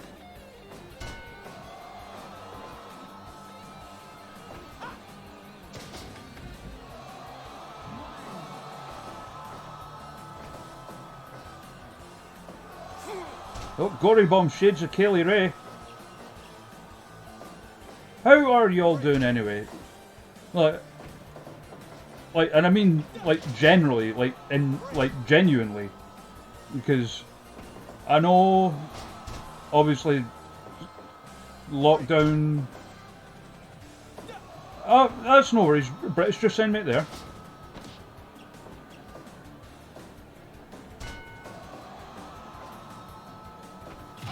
I mean, it wouldn't surprise me, Gajira. Like, a lot of places are kind of lightening the lockdown stuff, and it's getting a bit stressful, and yeah.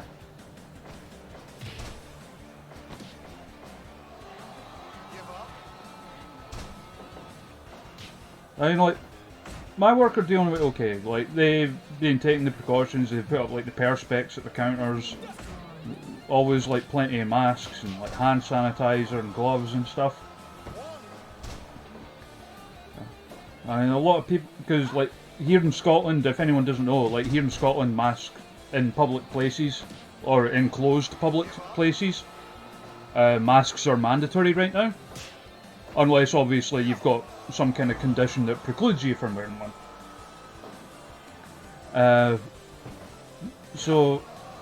But a lot of people still don't seem to get it, and the amount of people I've had to tell, like, hey, put on a mask or I'm not serving you. I don't know.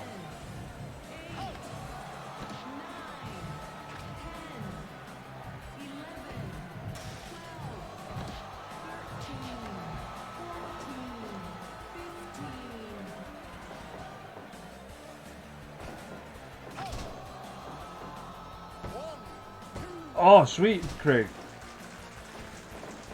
My only the only sort of design one I've got right now is the Twin Peaks one I mentioned earlier when Jayla was on. That Joanna got me. It's just like the black and white zigzags with like the red border. Oh, reversal out of the power bomb.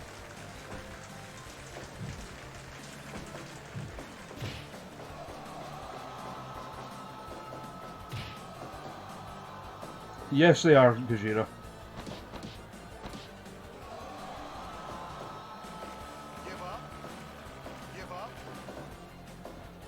Oh, I know. I don't even know what to say to all that, like, Chainsaw.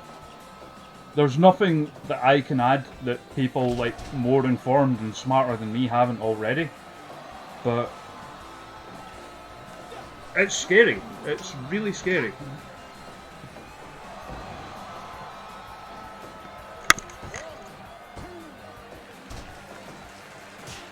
And, like, over here the other day, like, they voted against, like, putting in protections for the NHS on future trade deals, which is just... it's terrifying.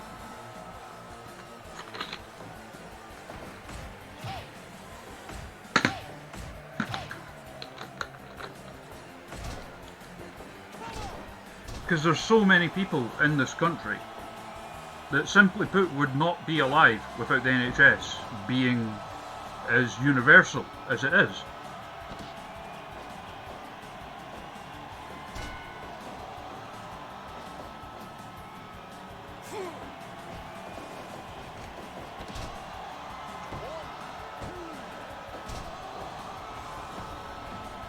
Well, I mean, even more so in Scotland, because, like, you don't even have to pay for prescriptions up here. Like, the only regular prescription I'm on is venlafaxine, which is an antidepressant, and I get that for free. There's, like, if, as the government here seems to want to do, moved to, like, a paid thing, there is no way I'd be able to afford it. Mm-hmm. And that's relatively low level when you consider there's people out there that need, like insulin, or, like, treatment drugs for, you know, cancer or AIDS, or, you know, things like that.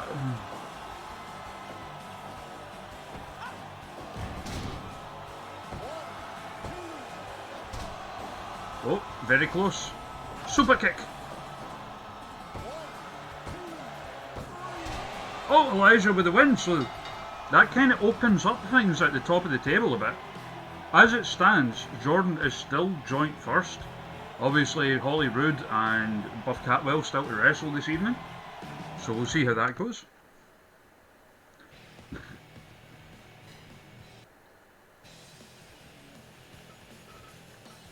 I don't mean to get, like, all heavy or anything, you know. But you know, you all seem like you're all good people, you know. And I quite like one of the tenets, I guess, of this little community is that we all actually do look out for each other and stuff. Oh, cheers! I'll check it out once the stream's done, British. So next up. Oh.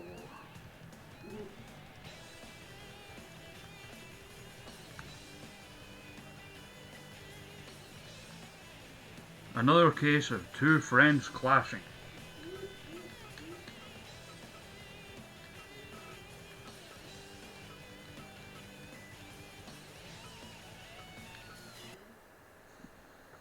Oh, yeah, I know Chainsaw. It's like, it kind of envelops everything right now, you know? Yeah, so two friends going at it here, Connie, Bomaye, and Holly Rood.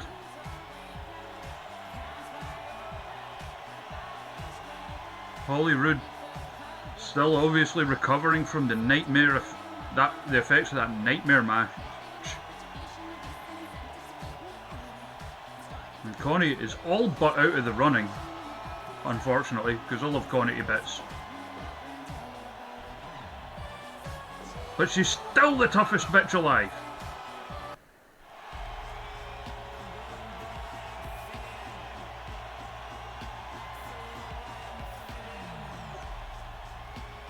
Here he comes. Oh, you see the ribs are taped up. And the eye patch. He got stabbed in the eye by a fork.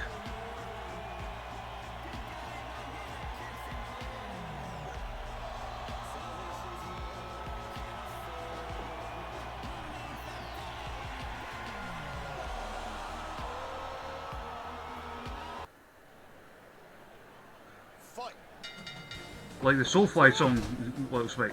Eye for an eye, for an eye, for an eye.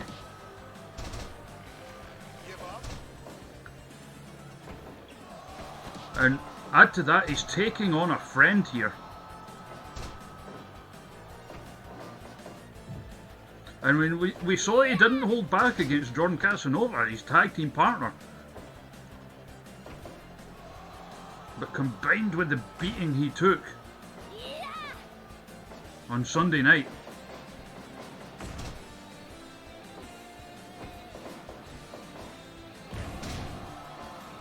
You see he's already quite slow to getting up.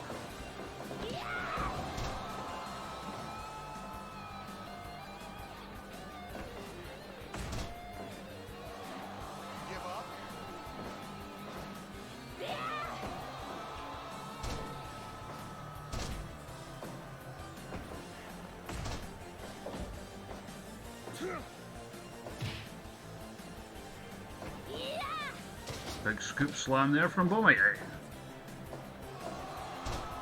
I know a couple of you did. Did anyone else see that? The thing I was on about on the stream the other day?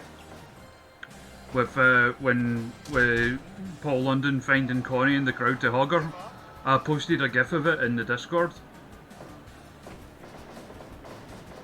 Just such a lovely moment.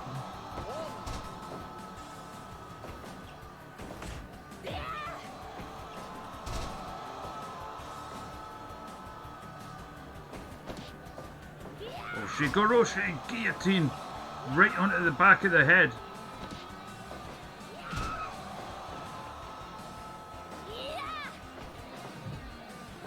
Yeah, I mean, she was in bits after it, like, because Connie's a very emotional lassie, and she was in bits, but in a good way after it, you know.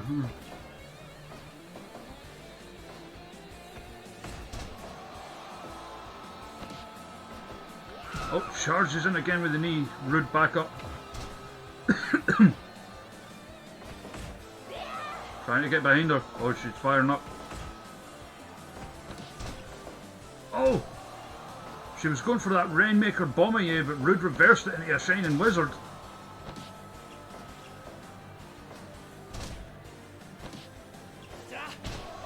Oh. Slides in with an elbow of his own. Kendrick's a dumbass, but he's a good guy, if that makes sense.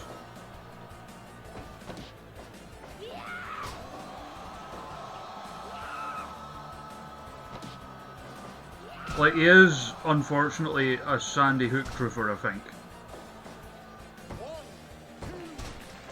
Like, he's into a lot of conspiracy theories and stuff, but I don't... like, he's not that whole, oh, you know, like, a good guy at heart, I believe.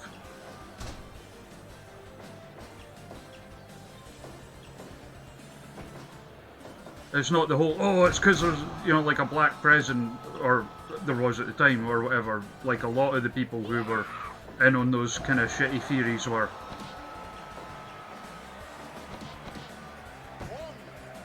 I think it's more just his brain is broken because he lands on his head for a living.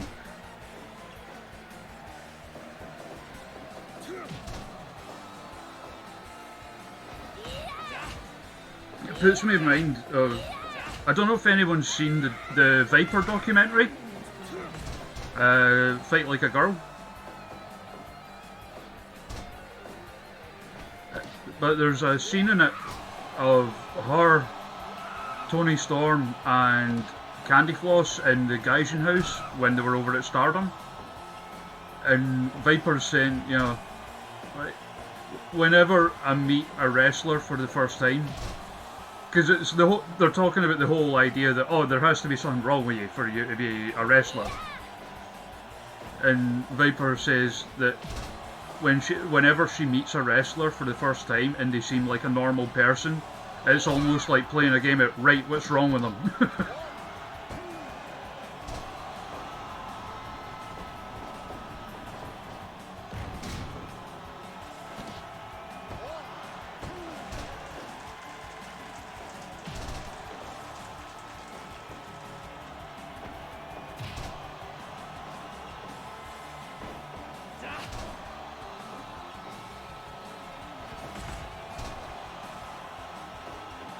She fired with the knees there. There's that Rainmaker, Bomaye. Oh, she's going for it.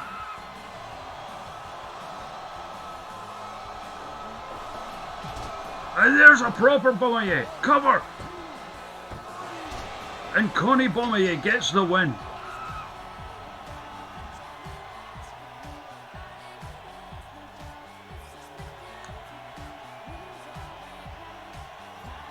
And deservedly so. 100%.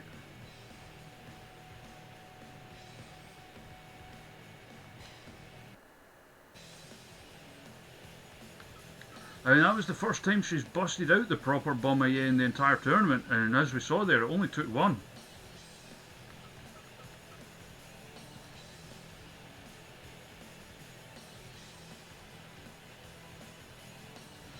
Oh, semi-main event tick. Calypso Sage versus Drew Mungous.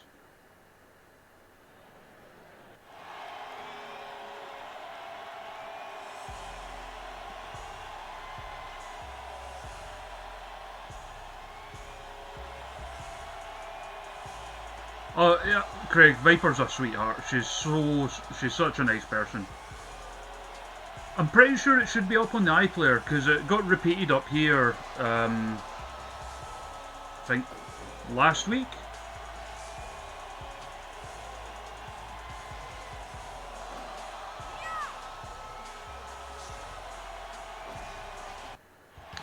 I mean, 2-5-1 doesn't look like a great record, but when you consider who she's been up against, how competitive this group is.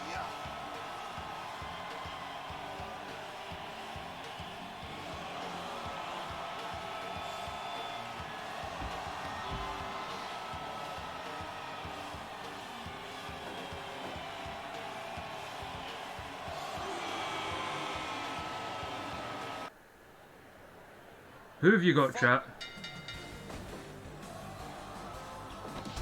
Oh, Jaguar defense.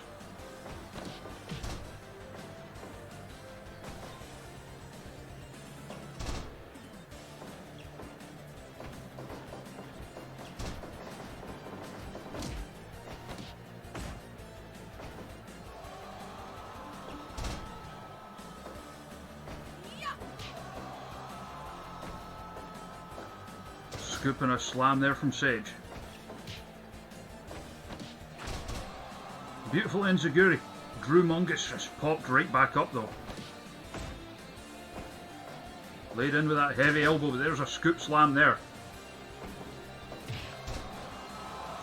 Oh, locks in a face lock.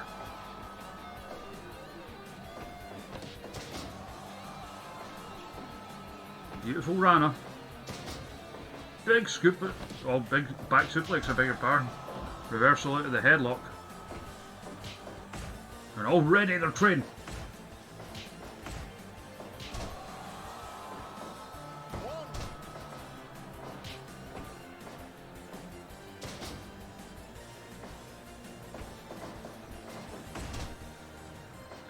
Beautiful back elbow there from Drew Mungous.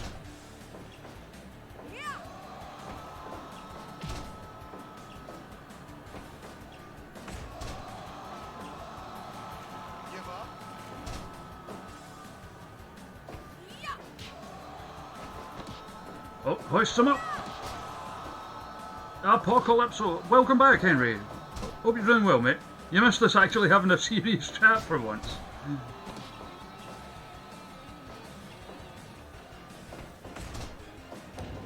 Big elbow back to the dome.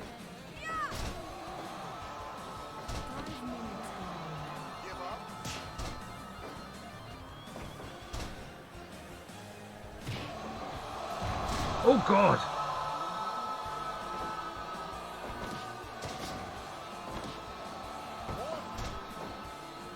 Beautiful slingshot DDT there, but it was not enough to keep the big man down.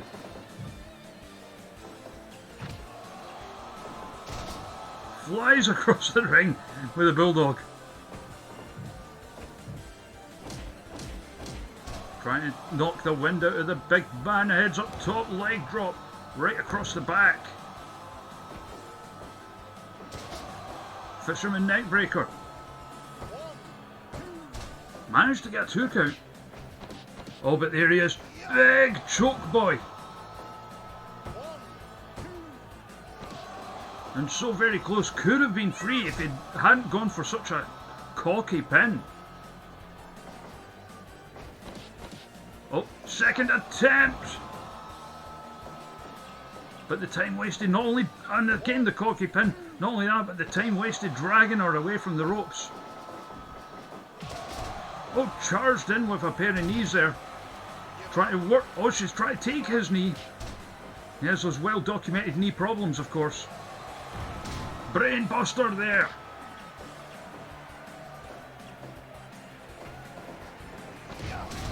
Oh Jesus, what a Rana.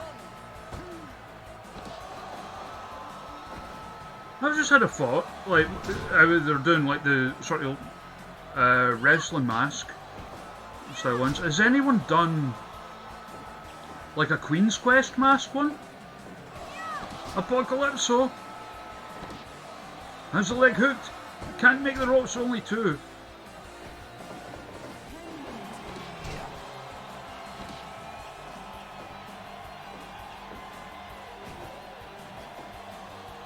Big suplex there from the bigger man.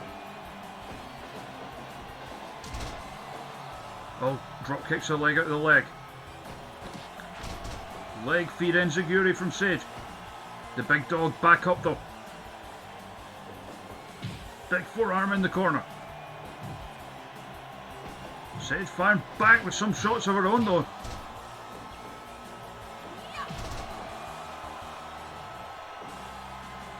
Drew Mungous up to his feet.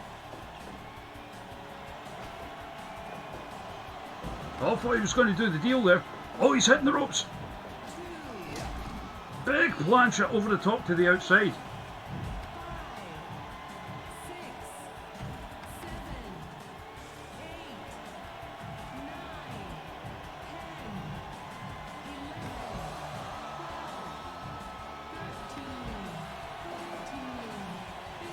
I mean, he's not wrong, British.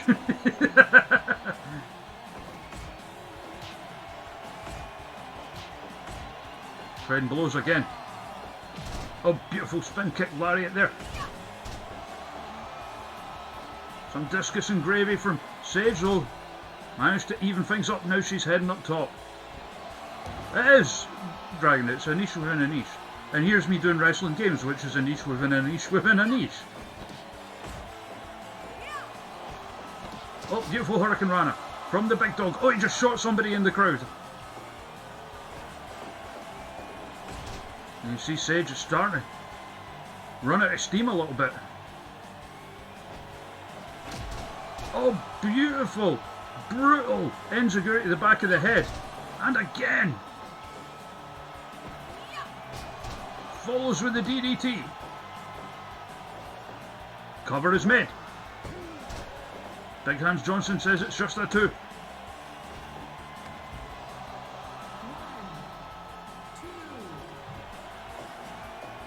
Oh, the big dog choosing to take a moment to catch his breath. Beautiful.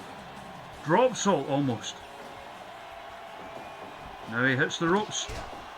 All for the Rana. Now he's going up top. Shooting star press. And the big dog gets the job done.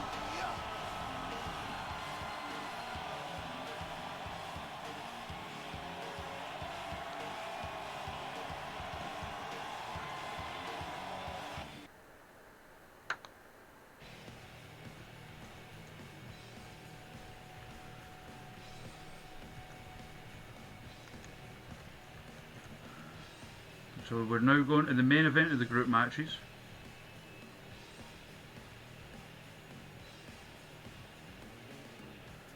And what a match this will be. You see, tonight, at the start of tonight, we were tied for first place in Block A. Between Jordan Casanova, who lost tonight, Holly Rood, who lost tonight. And the third person is Buff Catwell, who is going up against THRILLHO, who has yet to win a match.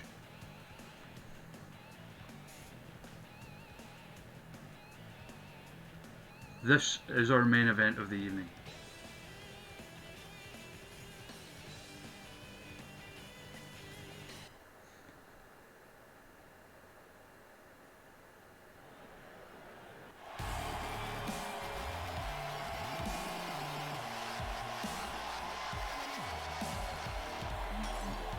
And the crowd might be quite split here. And Buff Catwell has certainly won a lot of people over, quite a new participant, but some phenomenal performances. Whereas THRILLHO has been the lovable loser. Where it came from, Spike Dragon, I was doing a charity stream with Mildly Amusing. They were doing it for the Dog's Trust, playing some TEW. And I suggested hire someone, anyone, with low stats and we'll make them a star. And the name I came up for them was THRILLHO. And our canon became that he was just this bloody weirdo, and I decided to make him in Fire Pro. Fight.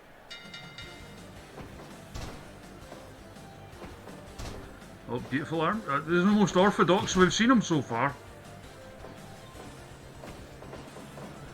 No, it was Boogaloo Jim.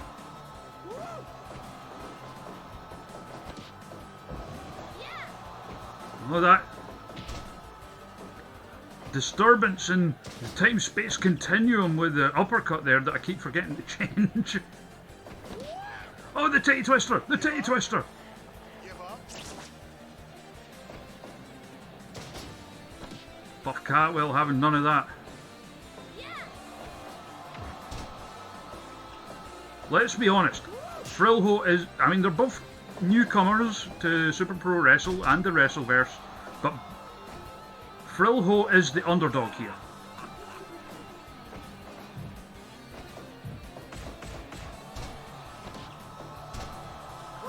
Tried with the Magistral pin, but too close to the ropes. Big suplex there. And you do not want to let Catwell really get going. Oh, huge back elbow in the corner there, but THRILLHO recovers enough. Oh, there's the poopery! THRILLHO, they call him the People's Champion. Titty twister. Give up. Give up. Give up. Split leg low blow.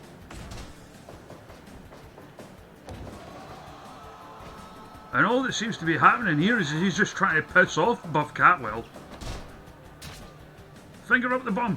Into the cover. Not even a 1 count.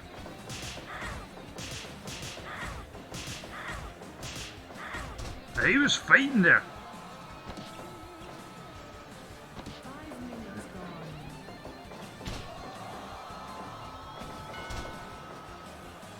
Split leg low blow. Oh, catches the legs, rolls through.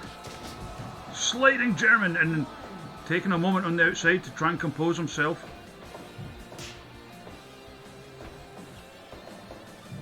Buff Catwell reverses. Oh, planting him up top. Oh God! Exploder off the top. But THRILLHO rolls through with the Casanova stomp. Into the Paradise Lock.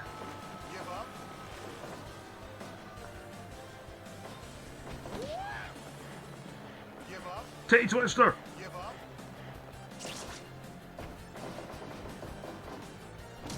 Oh God! What a stomp!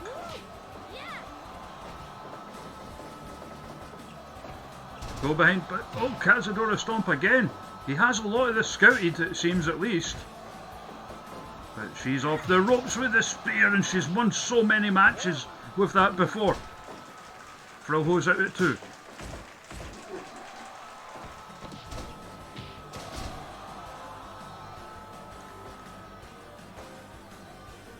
He's so unorthodox.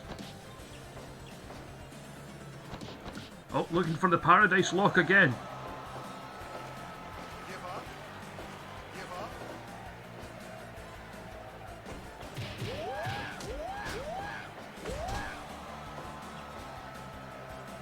Now he's getting squealy. Oh, kicks the leg out of the leg. What a super kick.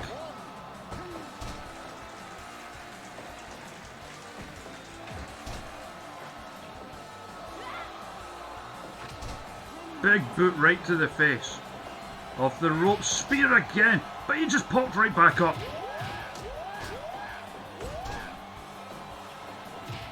THRILLHO is fighting with everything he's got. Low blow spinebuster, up top, big leg drop. But he's exhausted, you can see it. Struggling to get to his feet even after delivering a move. Now she's off the ropes, catches the spear again. THRILLHO's down, but he's not out. Van Dansonator. Poopery. Blocks the suplex, hits one of his own. Oh, the super atomic drop, here we go. Thinks he killed her, he's trying to give her mouth to mouth.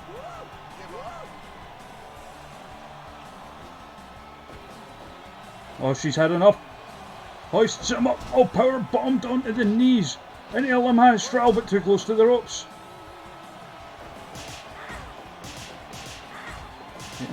He's fighting back with everything he has. Fork!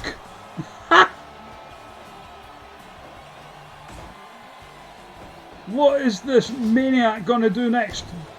Biggest boy senton.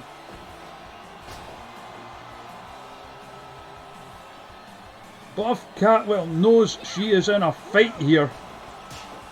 There's that straight combo against Shades of Noam Dar. Big spear.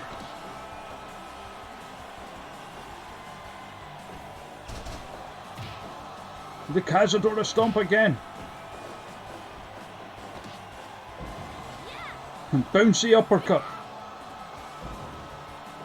Into a suplex, and he just popped right back up. The ape shit killer is here. Now she's got to go behind. Oh, rolls through into the cover. Too close to the ropes. The Flosion! And surely that's it. He has put up a hell of a fight, but no way he's getting... Oh, he does!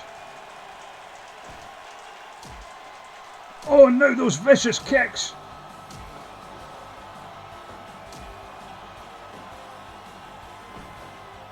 Managed to dodge the aftermath, but there's our explosion again. But the exhaustion's starting to take its toll on her. Can you just annoy her into submission?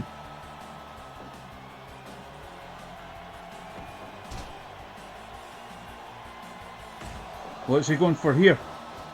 Oh God! Rolling lariat followed by the knee.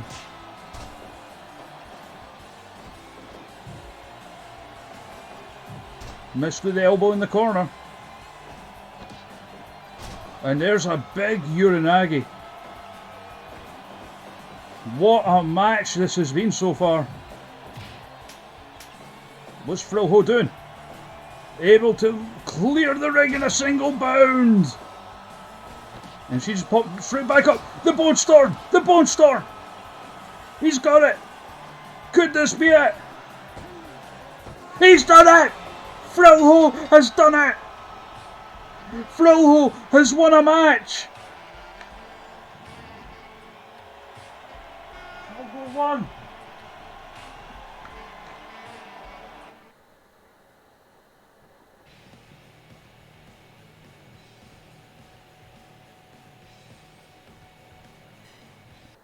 So not only, yeah, I mean, exactly, Spike Dragon, not only does that finally get THRILLHO a win, but that has really opened up things at the top of the group. As we see, there's only 1 point separating the top 5 now. Only 4 points separating the top 9.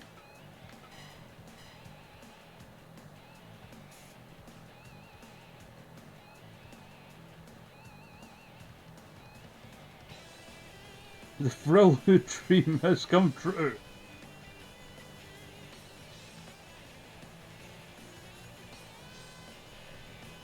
Buff Catwell had the chance to retake that lead and cement it, but THRILLHO, of all people, has blown the entire group wide open.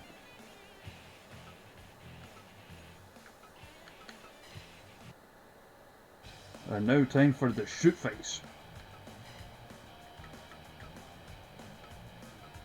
So it was the wall, brother.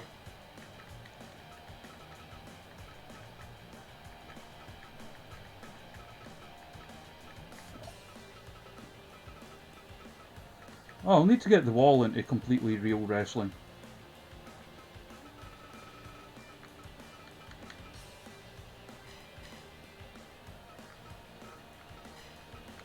See, double here, 4 walls.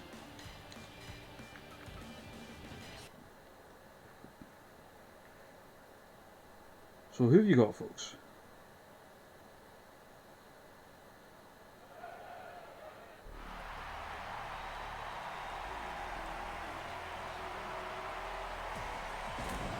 Yeah, blah blah blah.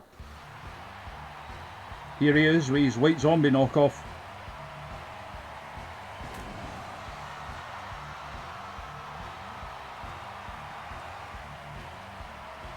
Kishin Cabana.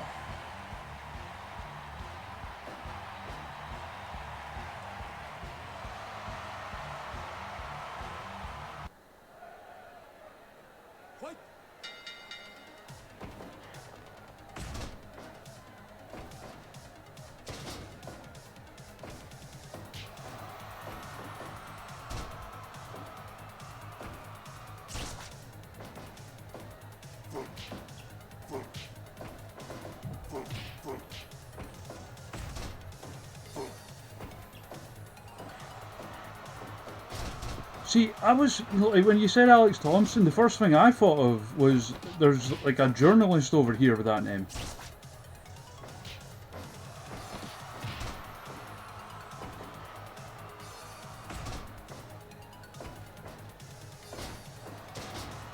Art Deco, I like that.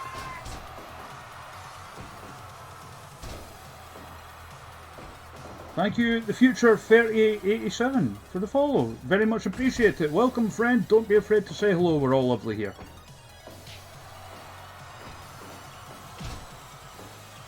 Right now we've got the wall versus a wall in a shoot fight.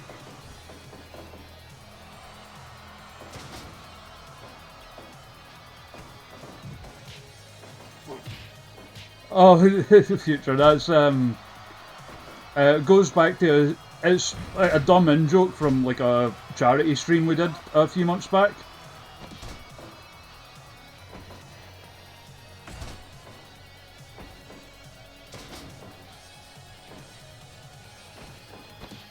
For some reason, because there should be an image of Amy Alonzi comes up with that, but for some reason it doesn't. I'll need to look into it on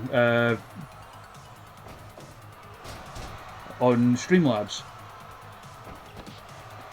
Oh, the wall's got a bear hug in. We're actually not long from the end of the stream, future. The way we usually do it when we're doing stuff on Fire Pros, we do our own thing, whether it's, you know, like a tournament or whatever. But we always finish with a bunch of shoot fights that usually involve either WCW's The Wall or bears.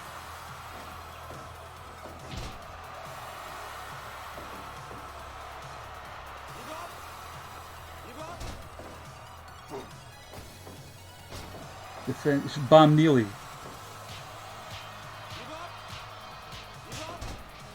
I don't have Bam Neely.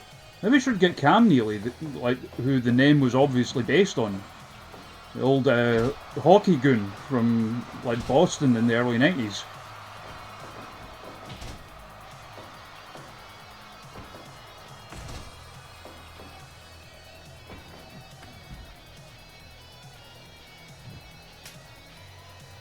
Oh, the wall's got a bat. You're not afraid to use it. Get batted. Get swatted. You're not the real wall. Oh god. Oh no. And the wall just pops straight back up, brother. Drops the leg. 1, 2, 3, 4, 5.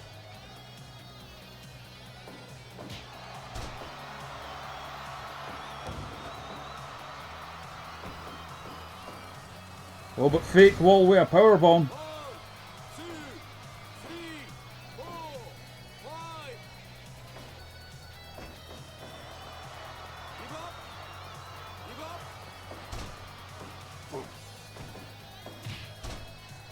That is the wall, brother. Hello, welcome, Afi. You missed Luna Rose earlier, actually.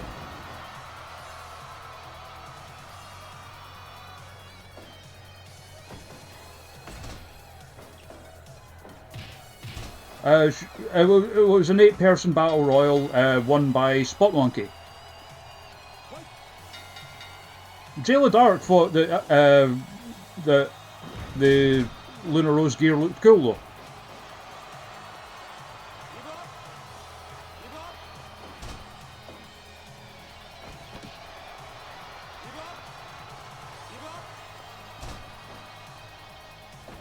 Also, you missed us actually having a serious chat for once. 1,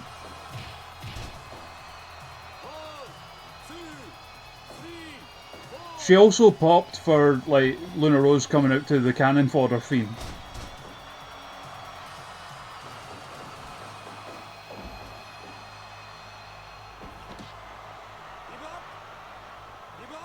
See, I'm trying to think of other sort of, I guess, like landmarks, kind of like that.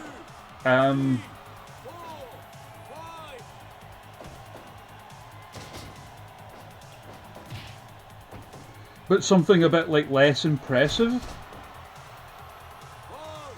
2, 3, 4, 5, 6, 7. Oh, the wall's in trouble, brother. But he's up.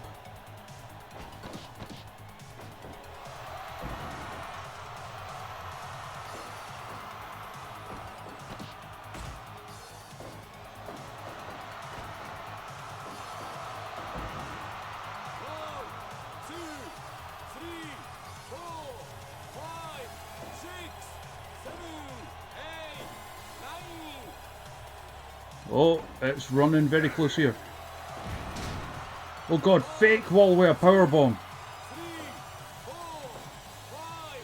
Come on, wall. Come on, brother. Oh, he's angry. You saw he got up quicker this time.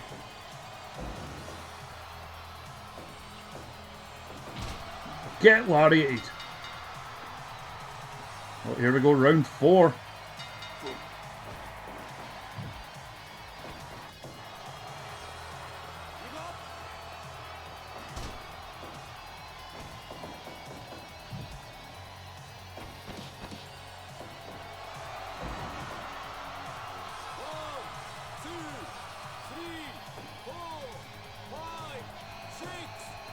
Lunar Rose versus Jayla Dark for a future stream. Hell yeah! We'll do that. I'll write that down. I'll make that one of the pre-show ones, like the prelim matches next time.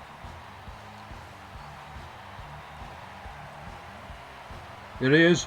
With his White Zombie knockoff music. Getting the win.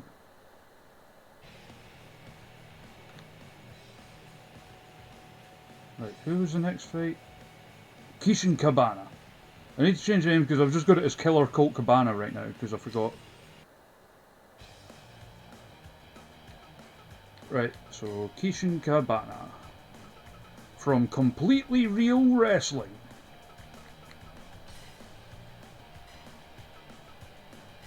Against a bear or the wall?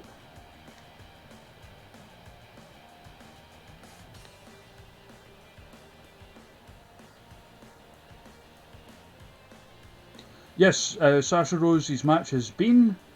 She won. A bear, okay.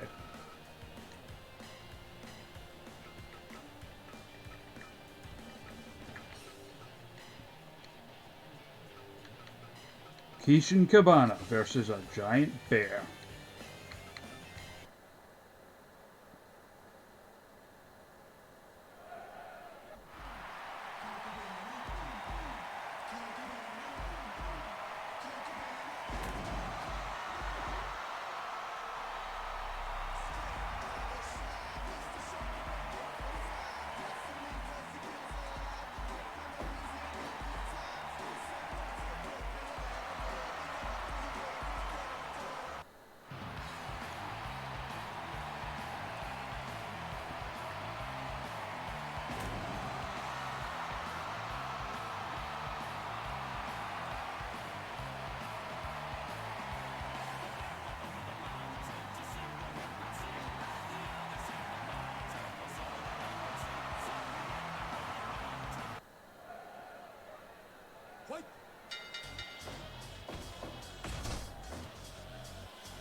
There we go. Kishin Cabana at your service.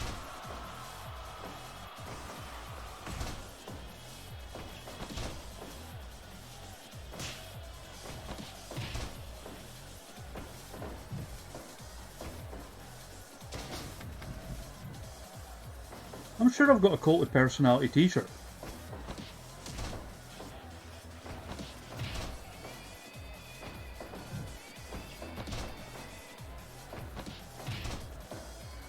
He just loves fighting, Jim. He loves it. Look at him. Takes slabs from a bear and just gets up with a grin on his face. He loves it, Maggle.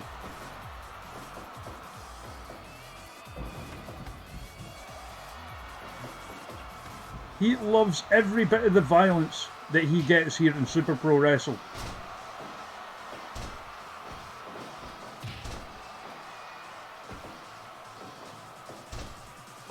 He loves that he's getting to fight a bear.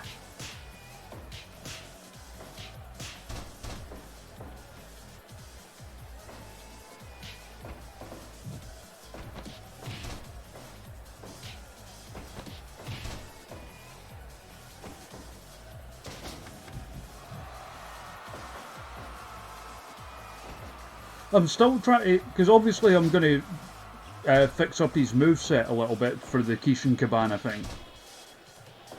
And I'm trying to think whether to either make him, like, quite violent or only have a handful of moves like that so it's like more of a pop when they do happen.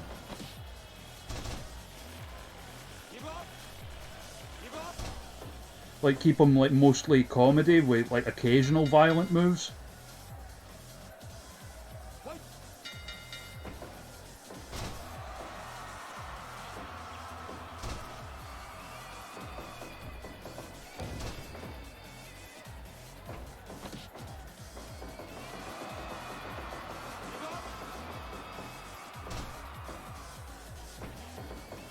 Or like even just like a sort of even mix of the two.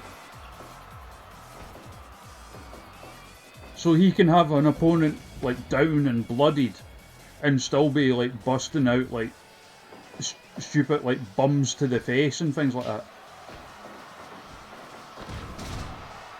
I was thinking of trying to do like a remix of his theme for it.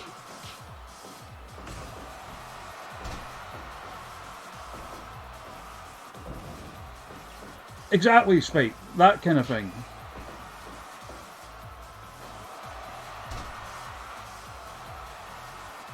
Like he tries to make out like he's an ordinary narwhal-loving private citizen, but actually underneath he is Kishin Cabana. 3, 4,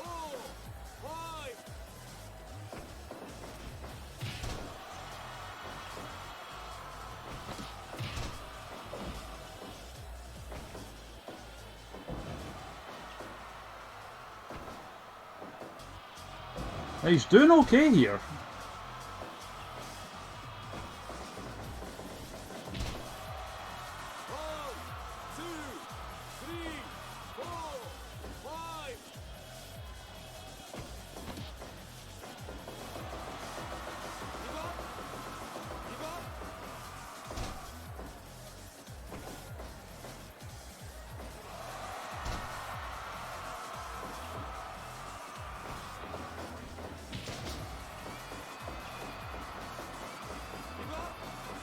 I tell you a move I really want in the game.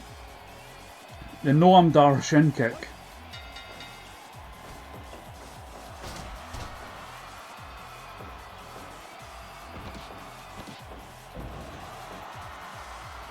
The one where he like kind of grabs him in a wrist lock, twists around, and then just like straight up volleys them in the shins. 1,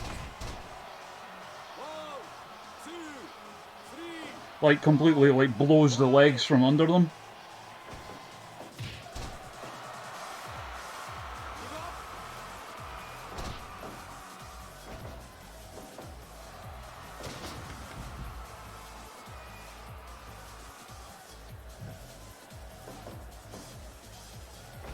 Oh, of course, Big Dragon.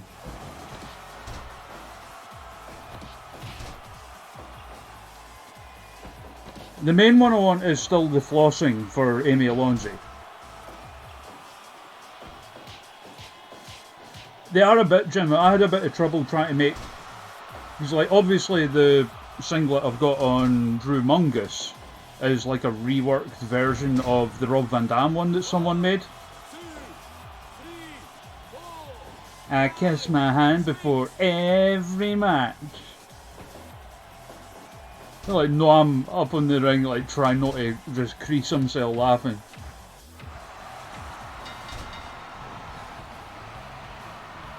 Oh god, he's seeing blood. What's he going to do next? I know the match is over, but this is just the start of Kishin Cabana. Alright, who's next? Ooh, Noam versus a bear.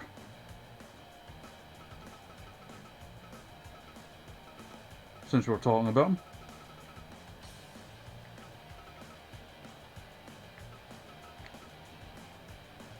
What the hell? Ah! You must have deleted the face.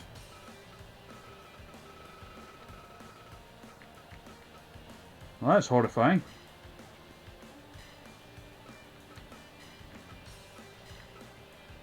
I can't do it with, like, you know, the Hank Hill disgusted noise. Ah!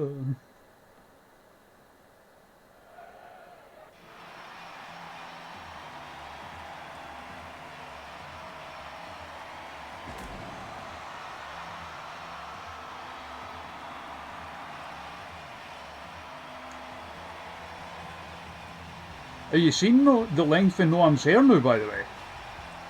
Longest I've ever seen it.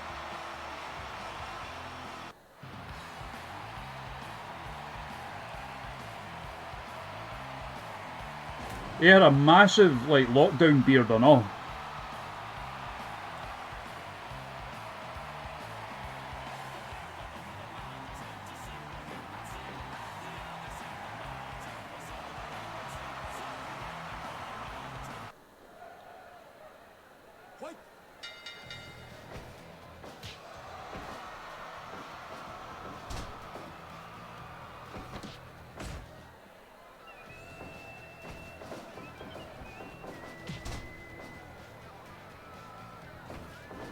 I do also have a new character in the works. And it's another one of those ones, you know, where like you just start off with the name and you're like, right, I've got to do something with this.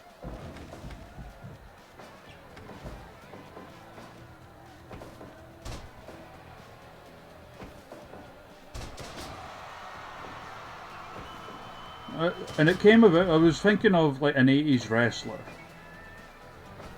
That 80s wrestler being Cowboy Bob Orton. That's not the name that came into my head. The name that came into my head was Cowboy Bob Hoskins.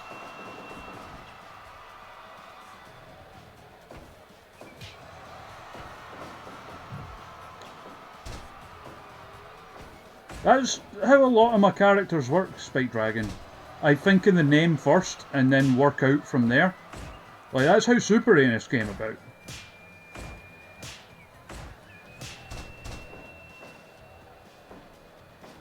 Oh god, Muff died from the bear.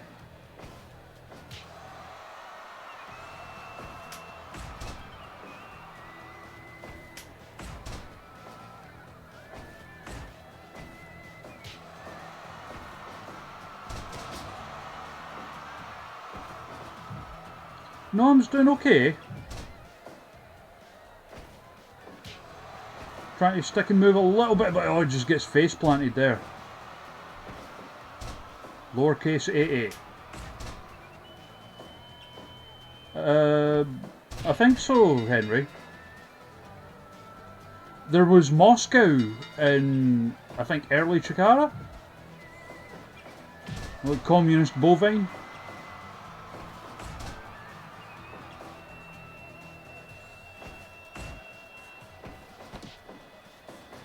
Aeroplane spin. That's another thing I'd need to get made. Like the thing Noam used to do where he'd like aeroplane spin them, then like before like dropping them he would instead like put them into a Northern Light suplex.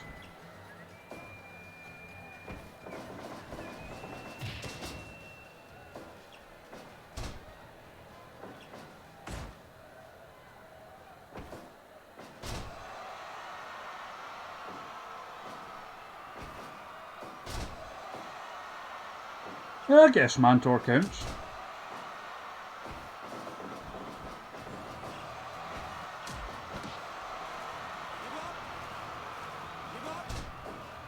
Come on, Noam.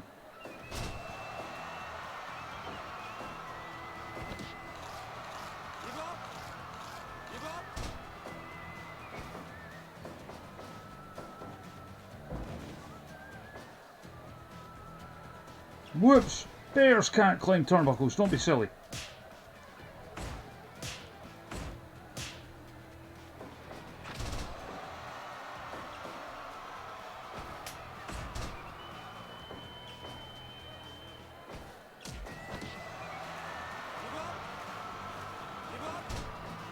I mean, sometimes that happens, Jim. I think, like, I think I listen to a song and I think, okay, that would be great entrance music. And I think, okay, who would use that entrance music?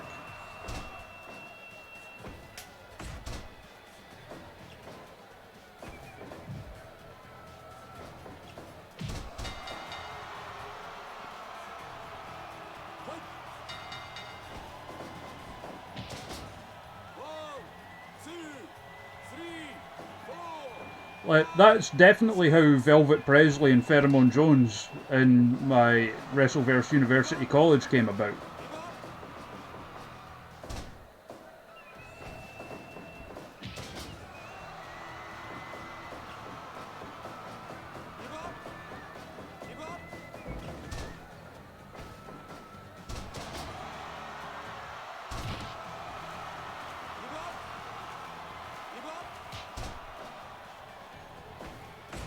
Yeah, exactly, Gajira, and they just like declare war on Adam Page.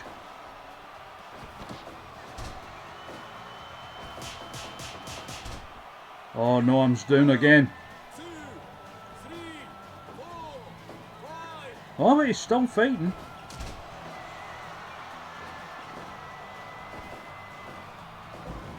Oh god. Oh, he's still in it.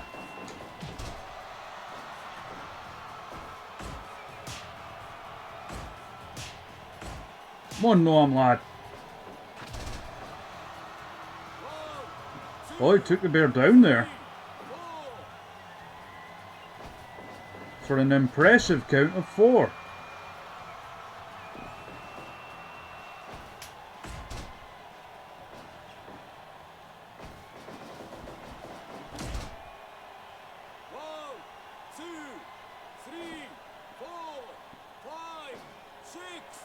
I kind of wanted to do something like that, Jim. Bear wins. But it was like going to be like a sort of like monstrous undead whatever Elvis, and it was going to be the Residents cover of Burning Love.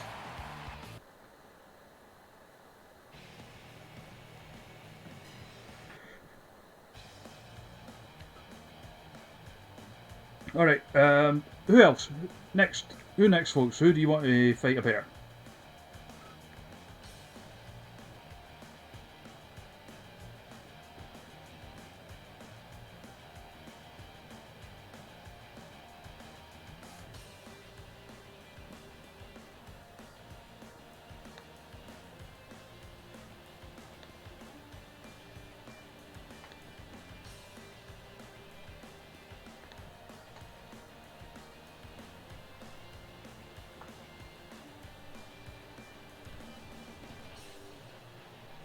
Grab these things.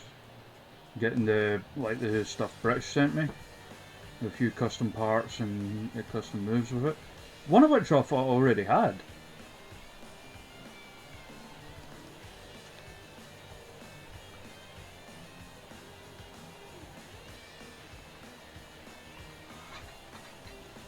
Bear versus bear. Okay. I don't know if I've got a Snitsky Gajira.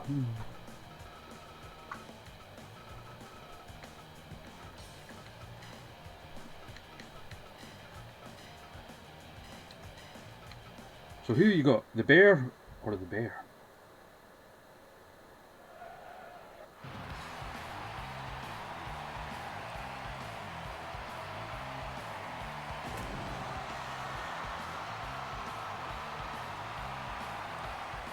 Because Snitsky wasn't good.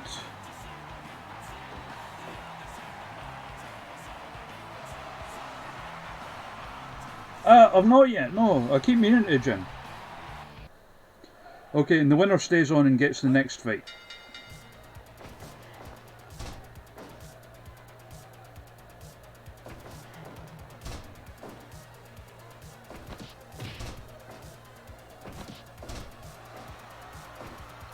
In reality, it's like I've not got out with like specific eras of WWE. I've not got a lot of people. Like I've got like a classic one, which is like kind of a mix of the Hulkamania and like new generation folk. I've got like an Attitude Era one, and I've got like a present day one, and I've only got a handful out with that.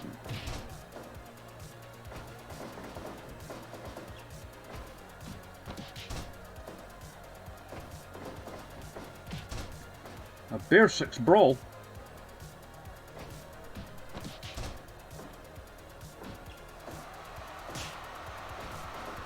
I see what you did there.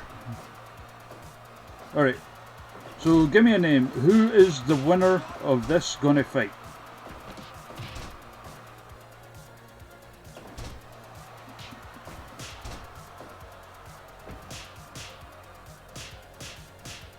I love a bear sex brawl. Sex brawl, sex brawl. You're my sex brawl.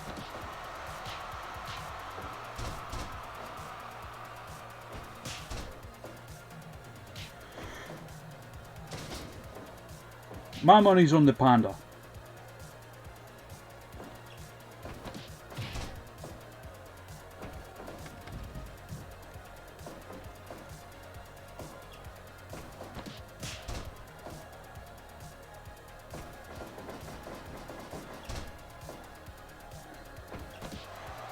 Oh, yeah, the main reason I was asking, by the way, about if anyone knew when Fighting Back's going to be, it's because I'm planning on another big show next month. I guess like basically like our equivalent to SummerSlam. And I don't want to go up against Fighting Back with it, because I love watching Fighting Back and it's a great cause and that, you know. Stan Hansen versus the winner of this. You got it, my man.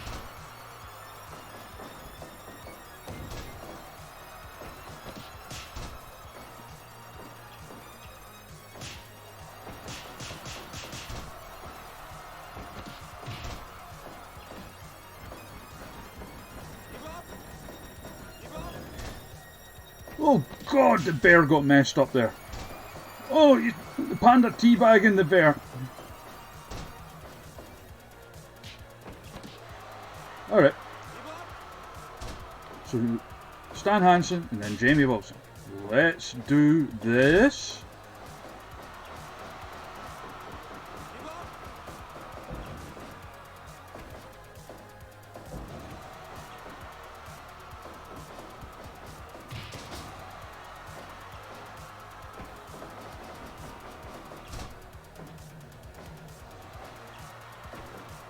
Oh. Alley-ooped.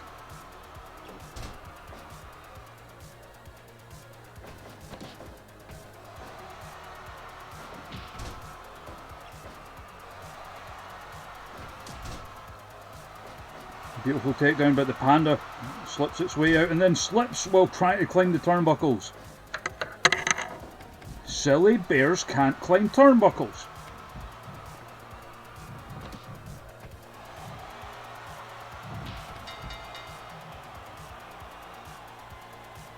Absolute state of the bear.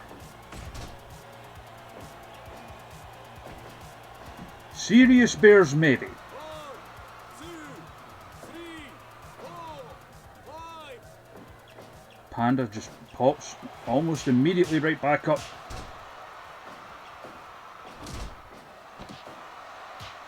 Give up. Panda getting those strikes in while it's down. And now try to eat the bear's face. Reopening the wounds.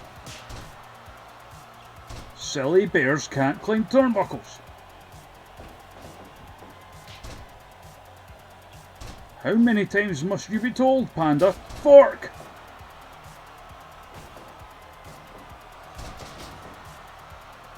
Godzilla versus a bear is gonna rule.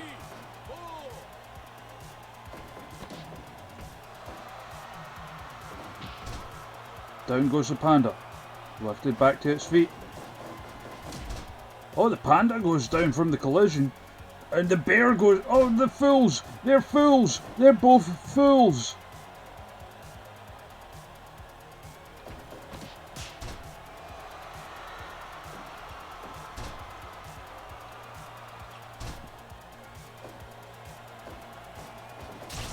Oh, Jesus, why? I know, they're both trading shots.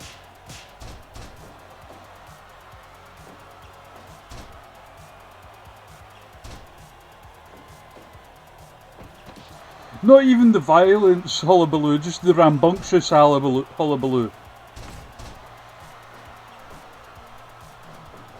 Oh, off the ropes, spear!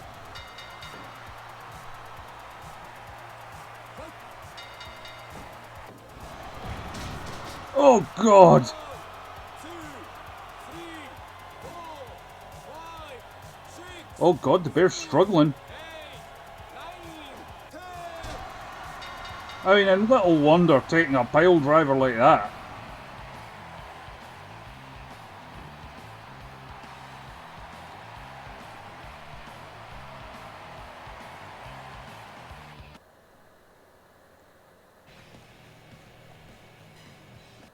Come on, in the mountain. See upload the thing. Right.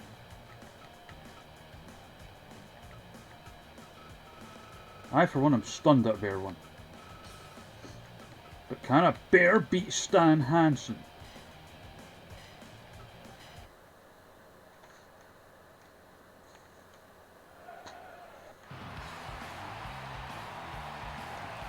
So the bear's already in the ring from the last fight.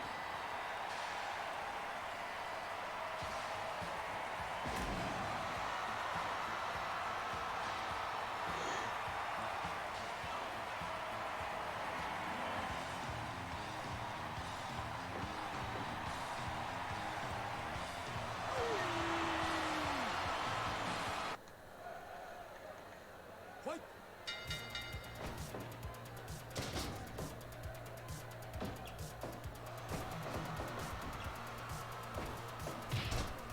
No gorillas yet.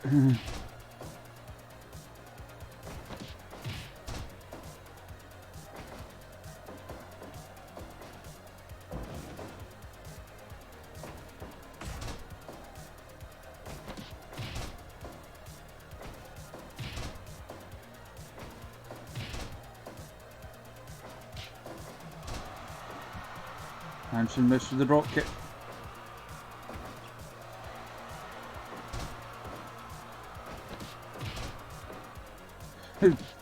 Yeah, those trademark Hanson cheeks. The world's biggest Mbop fan, Stan Hansen.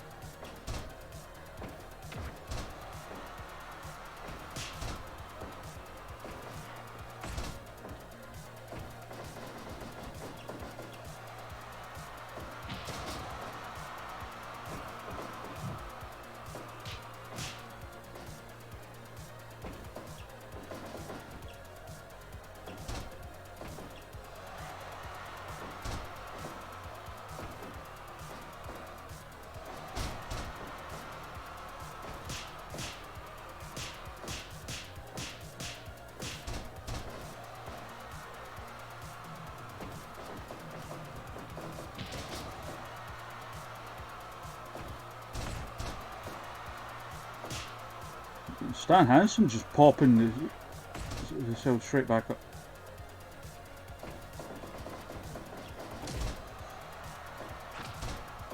I mean, Spike Dragon, Spot Monkey doesn't so much just get his shit and he throws it against the walls as well.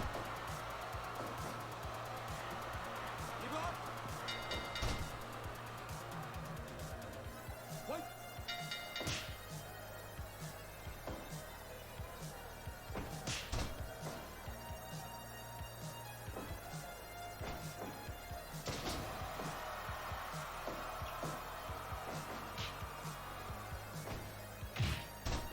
Oh god, death punch there.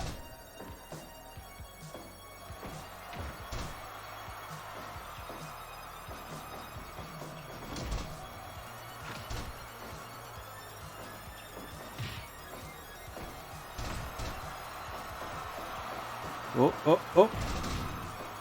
Hanson straight back up. Oh, the lariat.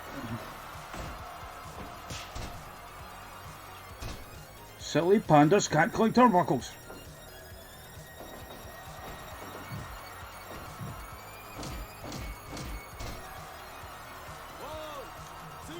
The first count being made on the panda. Fight!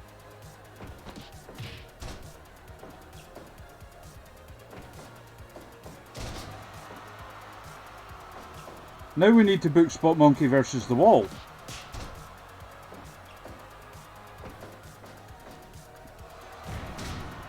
One, two, three, four, five. But I mean, he's fighting a goddamn panda here. Oh god, shades of war bacon there.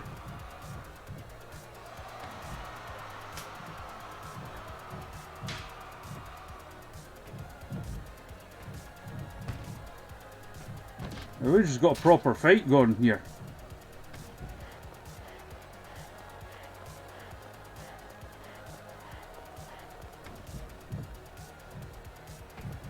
How much damage was done with that on the floor?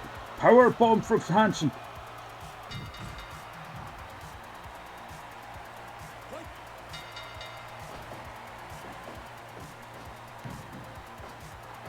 Fork.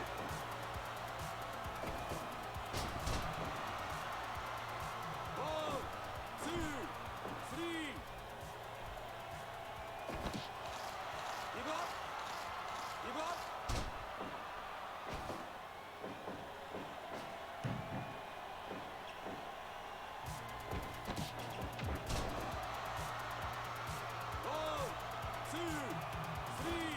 Hansen struggling to try to get back to his feet.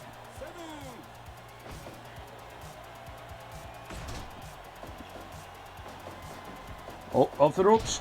There's the lariat. 1, 2, 3, 4, 5, 6, Oh god, the panda's struggling. The panda is struggling. 9,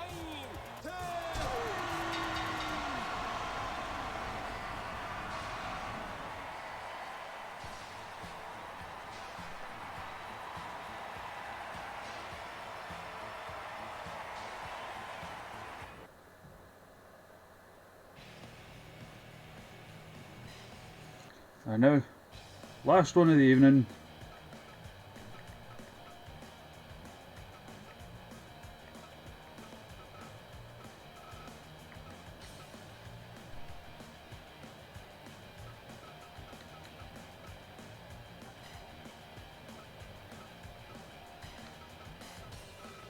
With the nickname Mr. Woman, which I'm not gonna lie, feels kind of transphobic, but Japanese games going to Japanese games.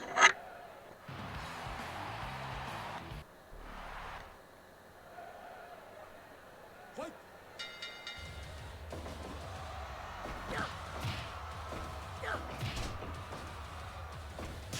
Get slapped.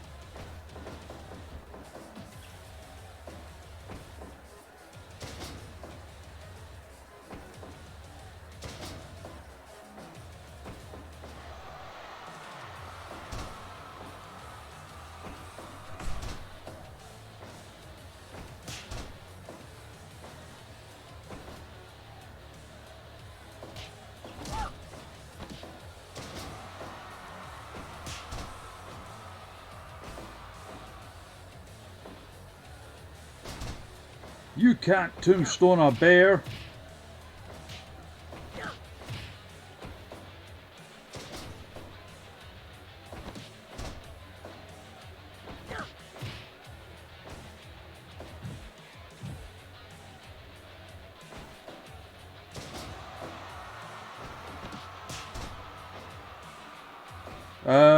Probably not, Jim. But who knows? Maybe someday the right warrior will appear.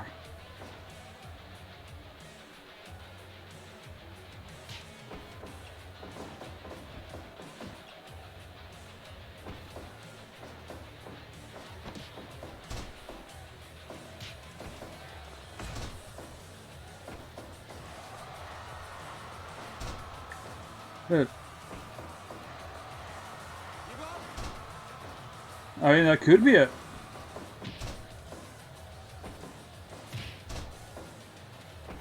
Maybe Mr. Woman is actually just a bunch of women, like, wearing a giant trench coat. Who knows?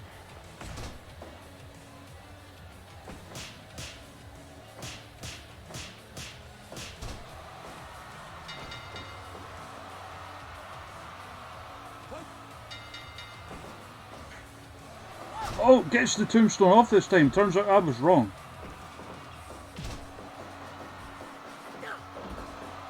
You probably don't have him downloaded, but I'd love to see a motherfucking cowboy versus a bear at some time. Well, that is where you are wrong, Spike Dragon. I absolutely have a motherfucking cowboy.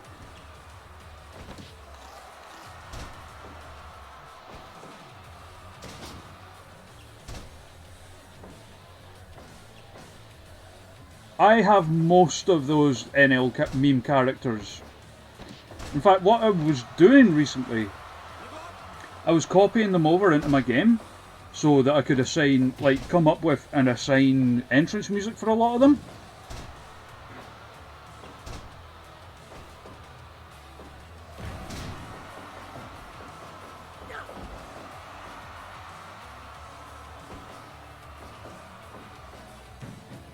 Some of which is very silly. It's like, a lot of them are like, to give them a sense of like wrongness.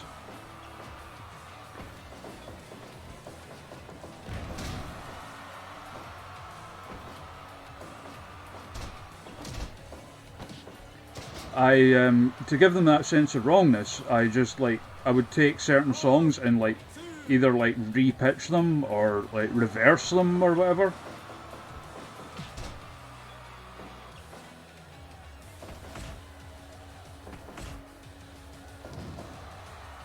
Oh, that's the one way to duck fire.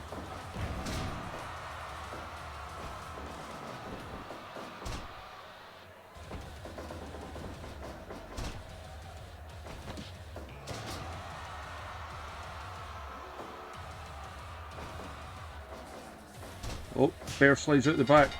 Big ol' slap. Round 3.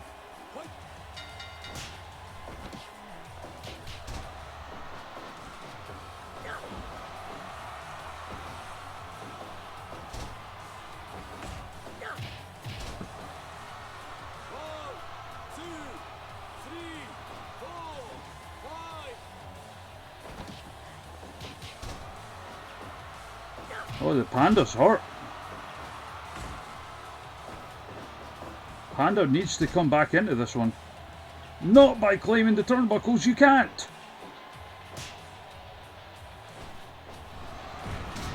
Oh, and that could be a difference maker right there. 3, 4, 5, 6, 7, 8, 9, 10. And just like that, the panda bear turns it around. So, more fucking cowboy, eh?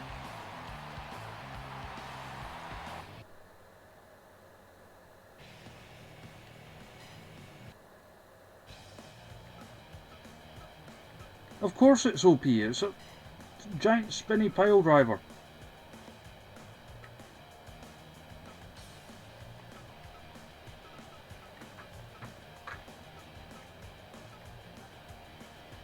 No, we're going to do one more. We're doing Mo fucking Cowboy. I can't even remember what I gave him as entrance music, but here we go.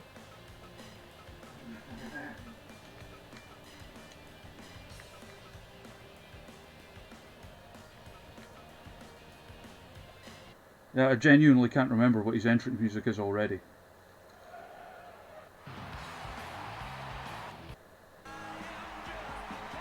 Oh, of course.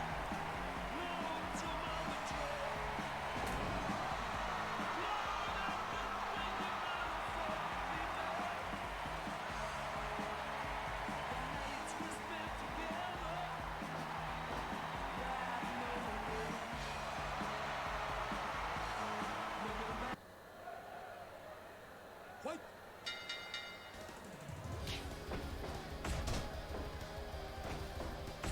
Who have you got, chat?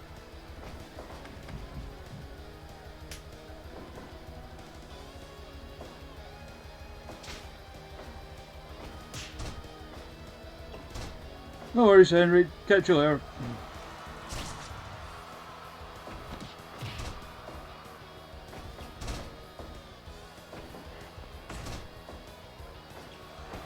Oh, them meaty thighs of the cowboy.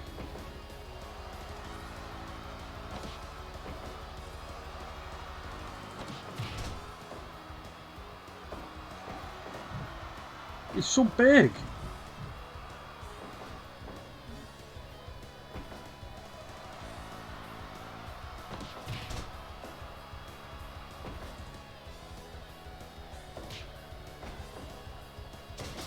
Oh god. We pop straight back up.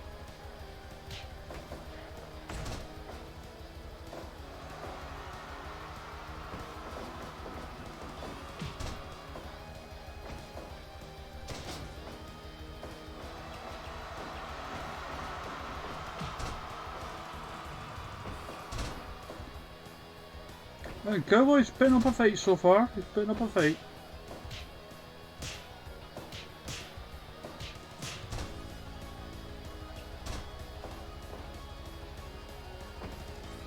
I think it was Mighty Max T that made all of these chainsaw, so credit to them for that.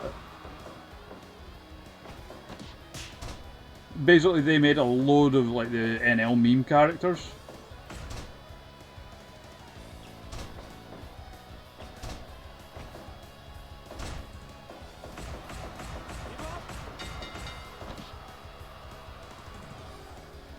James Darnell, what's his story?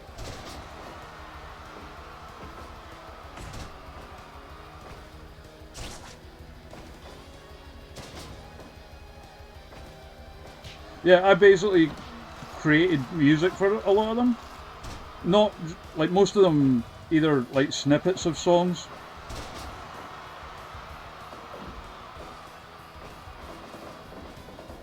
I know that I gave Boopus the Scatman song.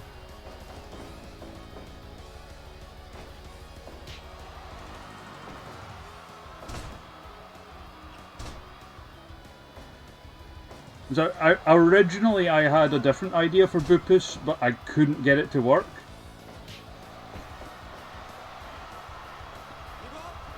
And that was like, I managed to get an instrumental of the Ken Kennedy theme, the second one, the kind of AC/DC sounding one. And I was gonna like those promos that Johnny did as Boopus, you know, where he was like, you know, just saying random shit out the chat. I was gonna dub that over the top of it, like the lyrics, where he's like 10 Boopus trapezoid daddy and all that.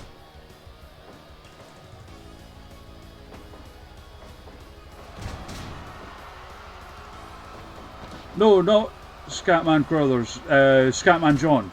The wee ba ba ba da bo ba ba ba da, that one.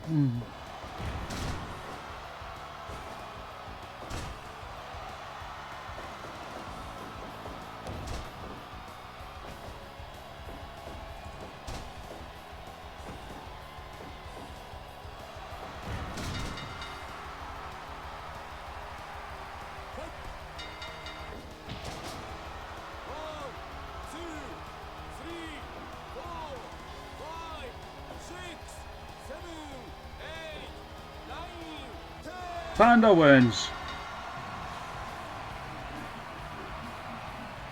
Scatman is appropriate for Boopus.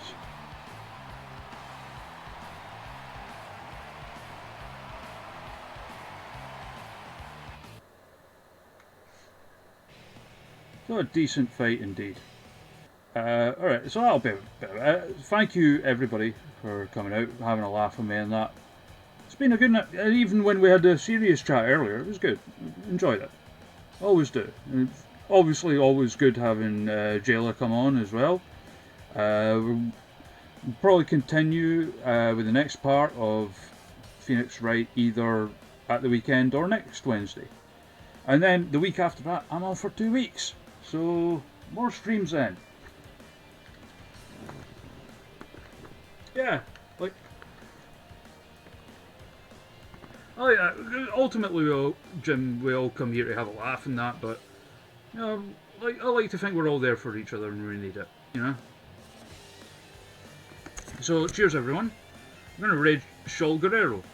Originally I was gonna raid Colt Cabana and ask you to like spam him with like Keishin Cabana references, just to his absolute confusion, but he seems to have gone offline. So we're gonna raid Shaul Guerrero instead. She is playing Tetris Effect, so go cheer her on that because she seems really nice. Cheers everybody, and I'll catch you next time. Bye!